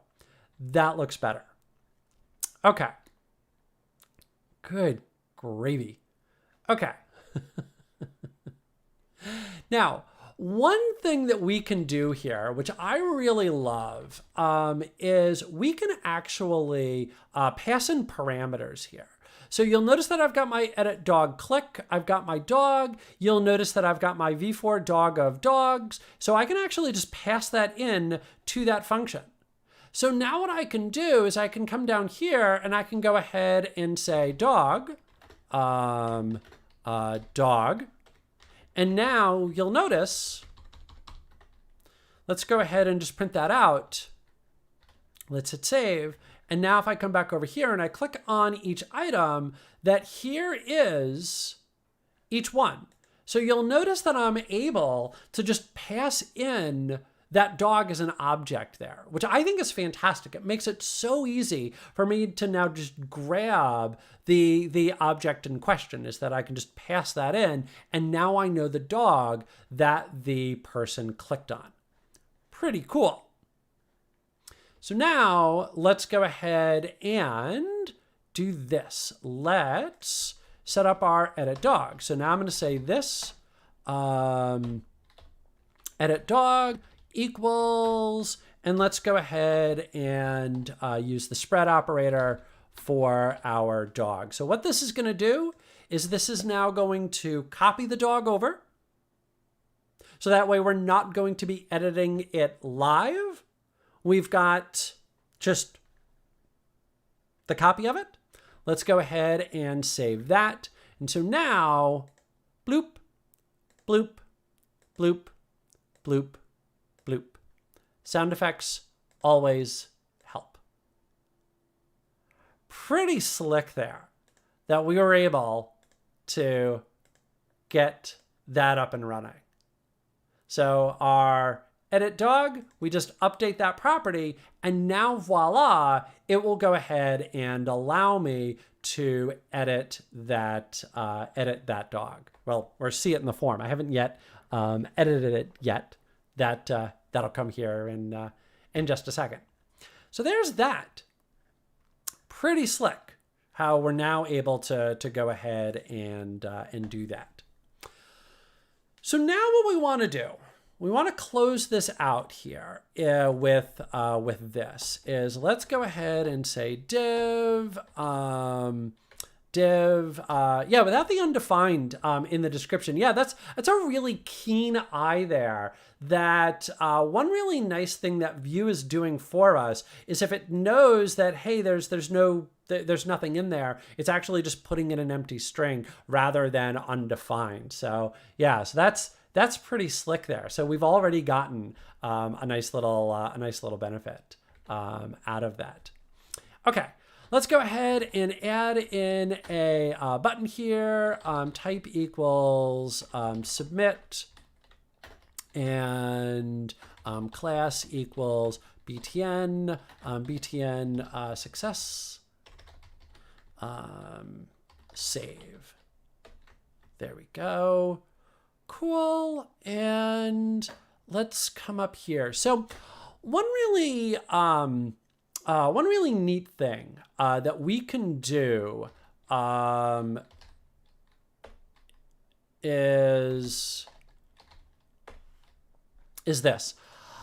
If you happen to have tuned into our earlier episodes, one of the challenges that we wound up running into was this, is for validation, we're depending on HTML5.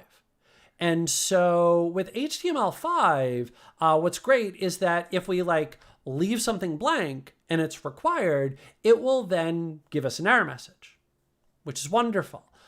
But the problem is that the validation only occurs for submit.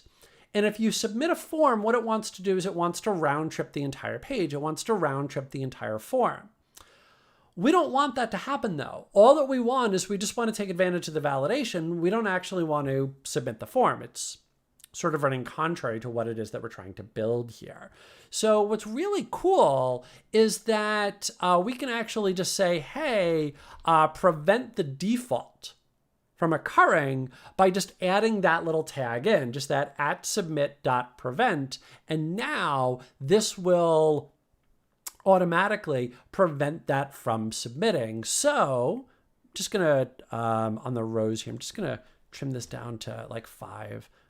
Just take up a little bit less space. There we go. So now if I leave off name here and I hit save, now you're going to notice that we get the validation, but it's now not round tripping. And so previously we were like having to do all sorts of like funny things to make that happen. Now all that we have to do is just add in that little submit prevent, that little line right there. And now we've overridden that. And that's pretty cool. And that, you know, like at a higher level, the reason that all of these frameworks exist is because enough developers got frustrated with trying to do the same thing and they just built a framework. Like there's a friend of mine that loves to say, we're not launching rockets here. And the point that he's making when he says that is whatever it is that we're doing, somebody else has already done. And so rather than, you know, going off and trying to reinvent something all on your own, you know, go look at a blog post or go look at a framework where somebody else already had that struggle and they built something, and let's just take advantage of that. So, you know, that's why you've got that little submit prevent right there.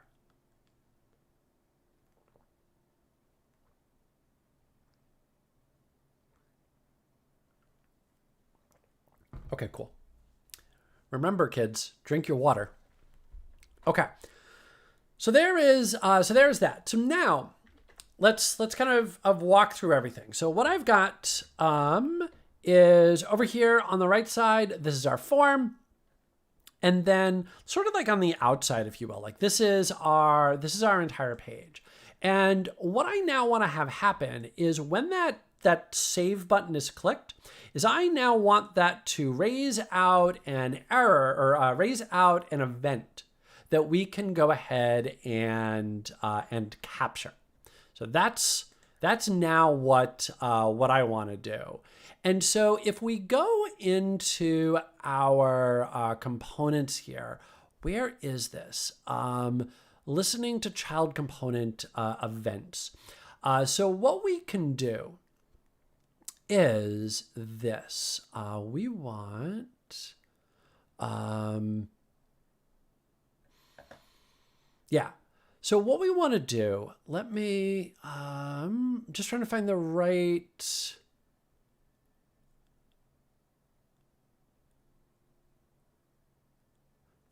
bit of doc here.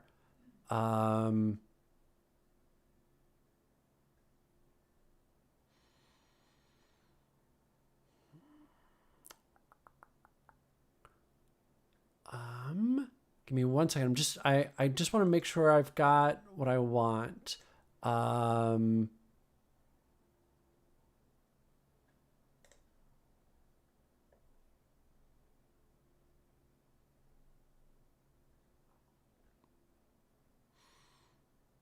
Where is it?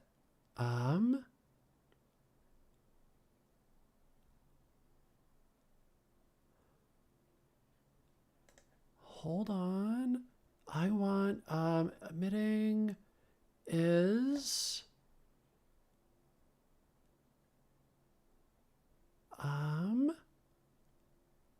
looking for the particular piece in the doc. And of course, I'm like trying to do this really quickly here. Okay, here it is. This was what I wanted. So what you're going to notice is this. For this little control. So this is going to be the external component. This is the button. What this is going to do is when you click on emit, this is now going to pass out or raise an event. So what I now know is that there's going to be an event called enlarge text. So what I could do is this, is I could come back over here to my form and I could say submit equals emit, and then give this a name, and let's go ahead and say dog save, like that. So this now becomes an event that we can then go ahead and subscribe to. So now I can set this up so that whenever that is then clicked on, I can then respond to it. So let me, how do I do my wire up here? Is over here in my app. So I now know that this is going to give me back an event. That event is going to be called save dog. And now I can have this then execute a function in response to that. So there is that event that's going to be emitted out. This can now call a function. So it basically just becomes like a click, if you will. And so now let me come back over here to my methods. Let's go ahead and say save dog. And let's set this up, and let's go ahead and say console log save clicked. Okay, so if I've done this correctly, which I'm pretty sure I have, now if I click this, let's go into here. Emit is not a function. What am I not doing? Oh, I think it's emits. Oh, $emit. There we go, $emit. Let's try this again. Back over here. And, oh, come on.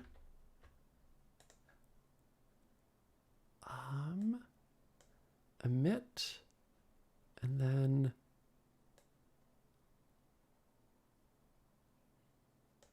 okay. Let's just make sure that my syntax is correct. So submit, save dog, or dog save, and then back over here. Oh, dog save. There we go. That helps. Helps when you name things correctly. There we go. Save clicked. Okay. A little bit of clunkiness there, but we got there. So now, whenever that's clicked on, you're going to notice, sure enough, now we get our save clicked. Fantastic. Okay. But one of the other really important things that we're able to do is we're also able to return back values. So we've got the dog that was being edited here. We can go ahead and now send that back out. And now when I come back over here, let's go ahead and the only thing I see is declaring a constant inside that method as a result. Ah, okay. Yeah. There you go. Okay, you've got it. Cool. So now, now with that save dog, now I can capture that. Pretty slick. So now let's go ahead and hit save here. Let's go ahead and let's do this. Let's click on Sammy. Let's click save, and you'll notice that it displays out. Let's go ahead and edit here. And then let's go ahead and hit save, and you'll notice, sure enough, that is now getting passed out. So now this is being sent back from this form to my main application, so I can now go ahead and grab that. Cool. And so the way that I did that is back over here, when I did this emit, I'm not only naming my event, but I'm now setting up my parameter here. And so now that's going to be sent back out.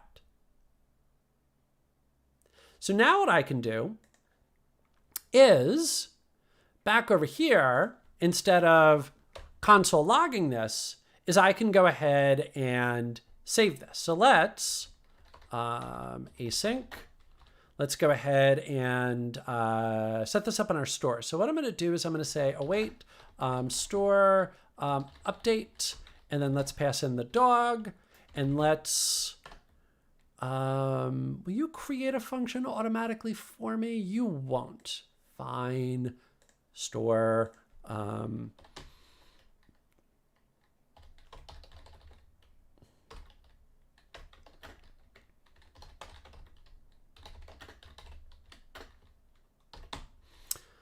All right, and I'm going to make my life a little easier here. I'm just going to copy and paste this from my old code. So what I'm doing is I'm just bringing over my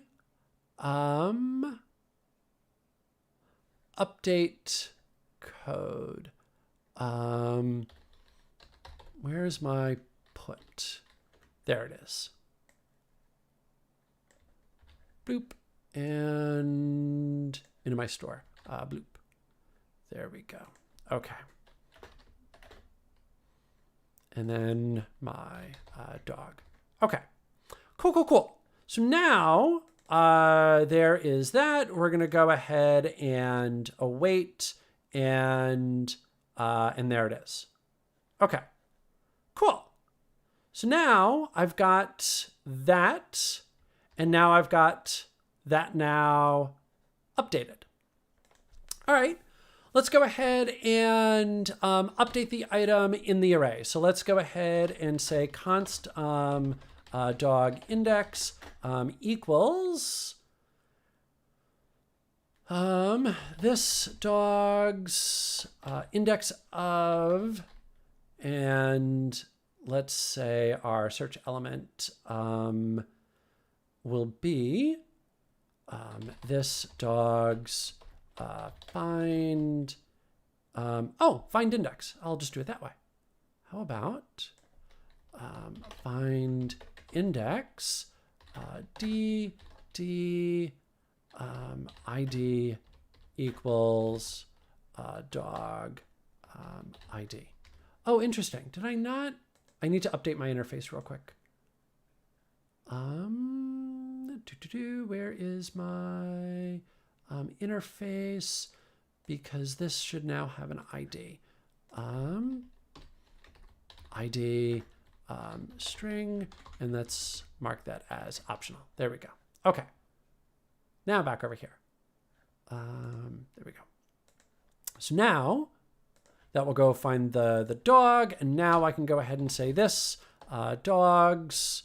My dog index, and then let's say equals, and let's go ahead and make a copy of the dog. Cool. So here's what we did, is we updated our store so that it will now save this back to the database. We've gone ahead and we'll find the dog inside of the array, and then we'll go ahead and update that. And you're going to notice that I'm using the spread operator here.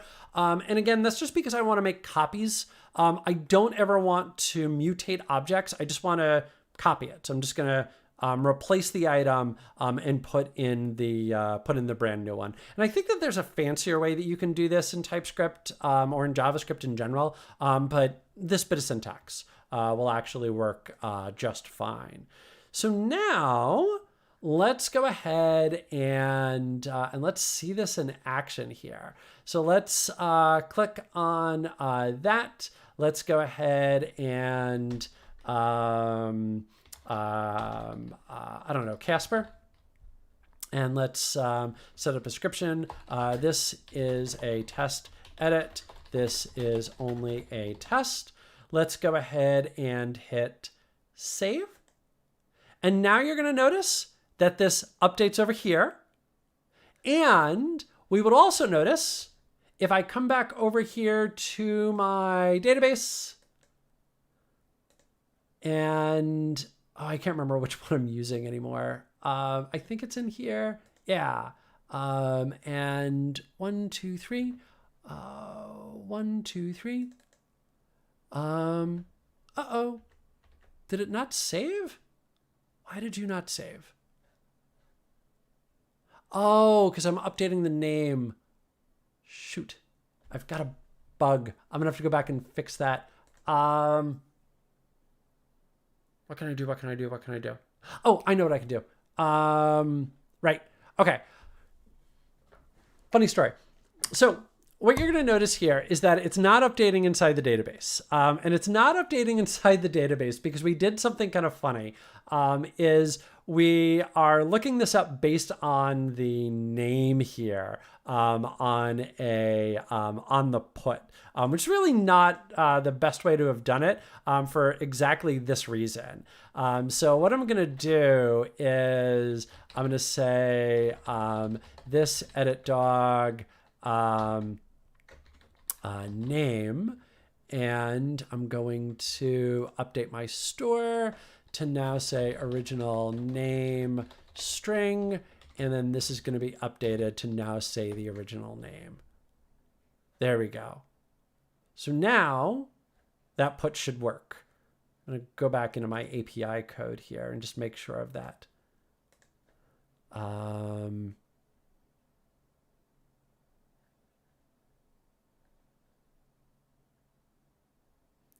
Update. Yep. Okay. That should work now. All right. Cool. So now, yeah. That looks better. Let's go ahead and give this one more shot. So let's refresh, and let's go ahead and say view description. This is a test edit. This is only a test, and let's hit save. That's now updated here. Let's make sure it's updated in the database though. Let's go back to our database.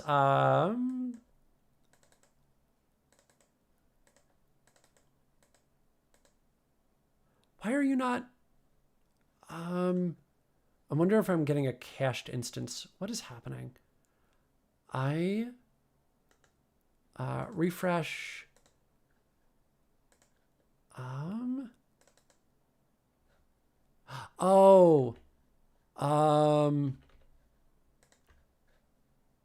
think I've got a bug in my code that we didn't catch last time. I want. Yeah. Okay. I should have caught this before.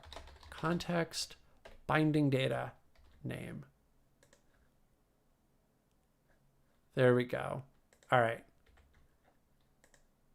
This is not a Vue issue. This is a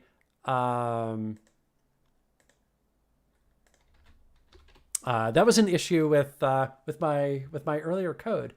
Oh, for crying out loud.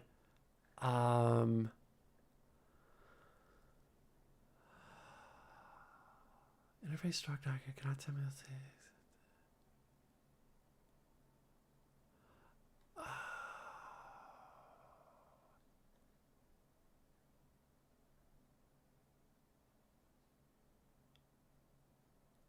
Dang it.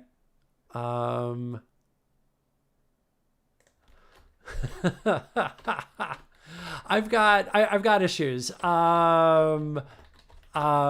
It's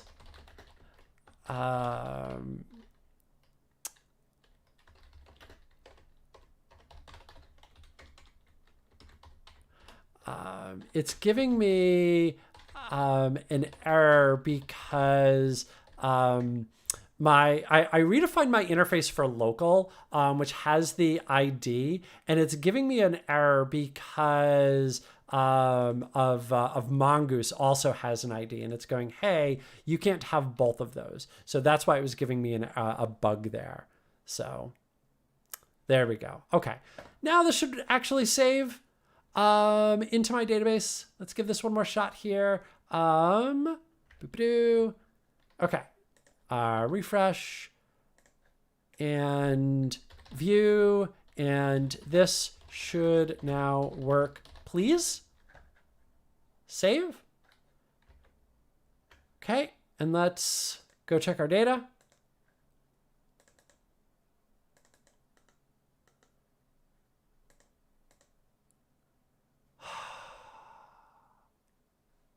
Dang it.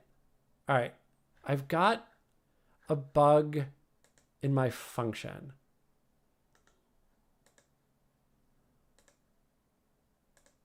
Yeah, I've got a bug in my function. That apparently we didn't catch last time. That's not a problem. We can fix this. We have the technology. Okay, let's see. So, here's our update dog. Let's make sure that we are calling put here. Let's open up our store, put, okay. The original name, that's on edit dog. That should have been a copy. So let's do this. Let's sort of start here. Let's go ahead, console log, the context, binding data, name, console log, context, rec body. Let's make sure that we're getting all the data first here.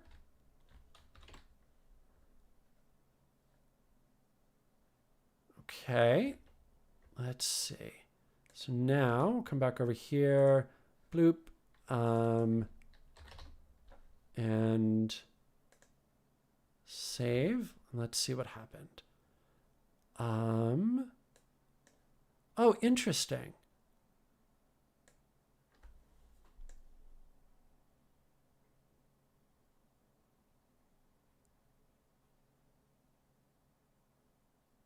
That's interesting. Huh. Our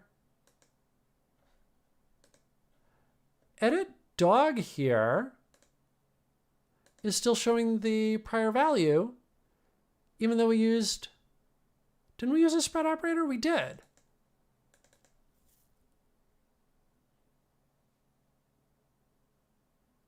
Huh. All right.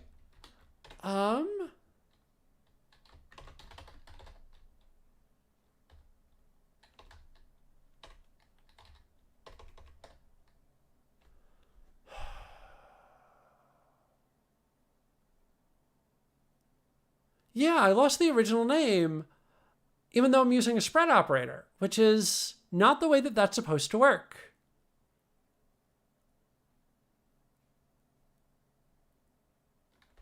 That's interesting.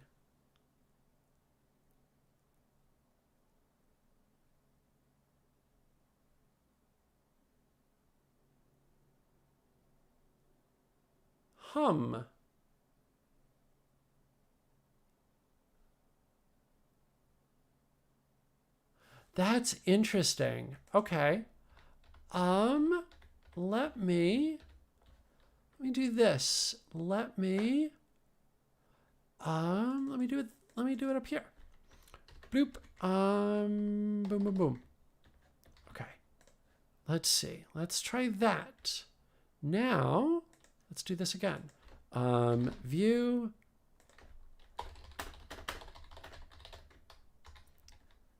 Save. Okay. And now, let's see. There we go. That's better. That's funny. Okay. All right. Now, yeah. So here's what happened.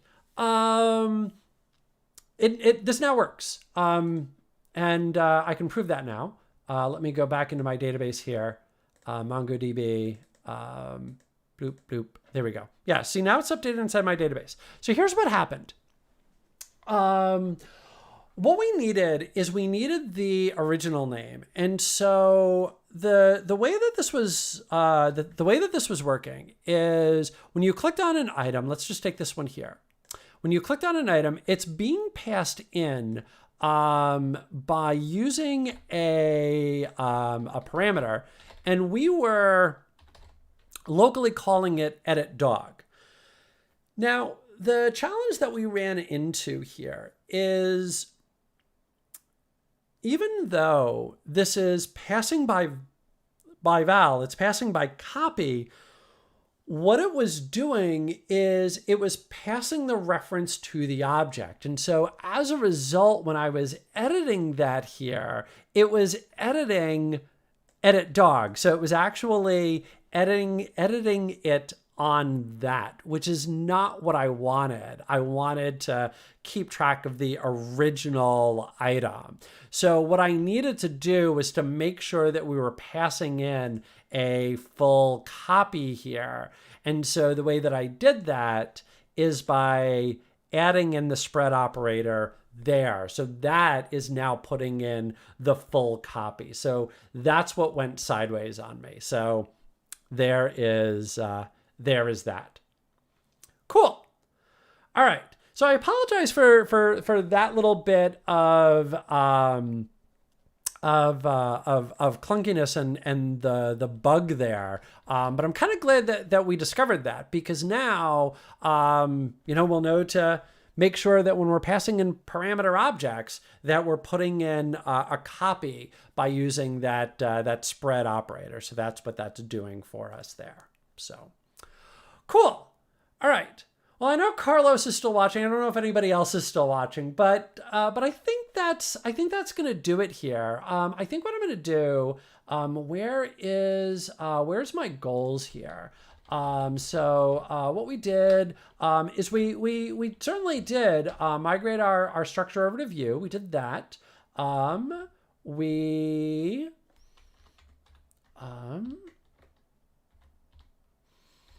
updated our packages and our plugins. So we did that. We certainly debugged. Can definitely put a check next to that. And Todd is still here. That's great. Happy to anybody who's still here. That's fantastic. So we did those 3 items. And let's go ahead and deploy this out here. So git status, git add everything, git commit m updated to use Vue. Git push.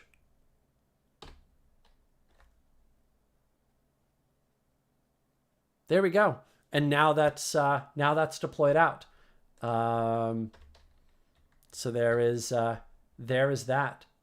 Cool. So we achieved all of our goals. It took a little bit longer. Fortunately, I had a little bit of extra time here that we could keep exploring. But yeah. So yeah, live coding under pressure, not easy, but as long as you just like embrace the mistakes, it comes together pretty well there. And I also think that this is really good learning, because now what we picked up on is that passed by val, which is an important thing. So now we've got that. We also learned to make sure that our names are correct. And we also learned that, hey, if you have an empty template, that it's going to yell at you, which is, was not expected. That was not at the error message that we were expecting there. So yeah. So anyway, so there it all is. All of the code is pushed out onto GitHub. So you can absolutely go check out all of the code there. So that's now all pushed out. It's being deployed out to Azure Static Web Apps behind the scenes. So that's now being deployed out. And if I give it like just another couple of moments here, let me just bring back up the portal. Bloop. And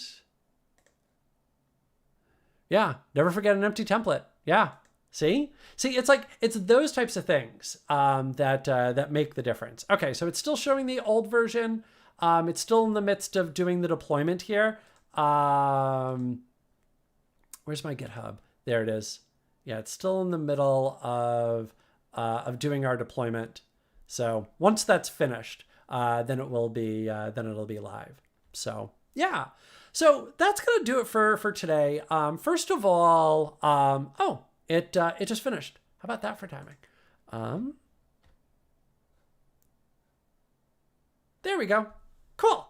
So there it all is. So now microphone live, and this is an edit on our server. Hit save, and there it all is. It refreshes back to the default, which is perfect. Yeah, pretty cool. So there is our, there's our app. So yeah, anyway, so that's gonna do it for me for today. We're not here next week. Next Thursday, at least here in the US, is Thanksgiving. Until I'll be taking next Thursday off. We'll be back the week after that, however, which is December 3rd. So I will be here on December 3rd to continue on with this. And there's actually like some more stuff that I still want to keep doing with this, that I would like to be able to turn that form into a modal. I would like to like maybe get a little bit deeper in with state, especially as far as editing goes and so forth. So there's still a lot more that I want to try and keep doing with this and keep building with this. So please do come back. You can always aka.ms, code and coffee. That will be the link that will always take you to the stream when we're streaming. You can always hit me up on Twitter, twitter.com. Geek Trainer. I really need a bot for those links. So anyway, yeah, you can find me over there on Twitter. Thank you to everybody for tuning in and for making this what it is. That it really is. It's so much about you and the questions that you ask and so forth that makes this what it is. So I greatly appreciate everybody for tuning in. Thank you for tuning in. Not here next week. I'll be back the week after, so you can come check that out. And yeah, enjoy the rest of your Thursday. Enjoy your Friday if you happen to be in one of those appropriate time zones. And we'll see you all soon. Thanks again for tuning in. Greatly appreciate it. Bye.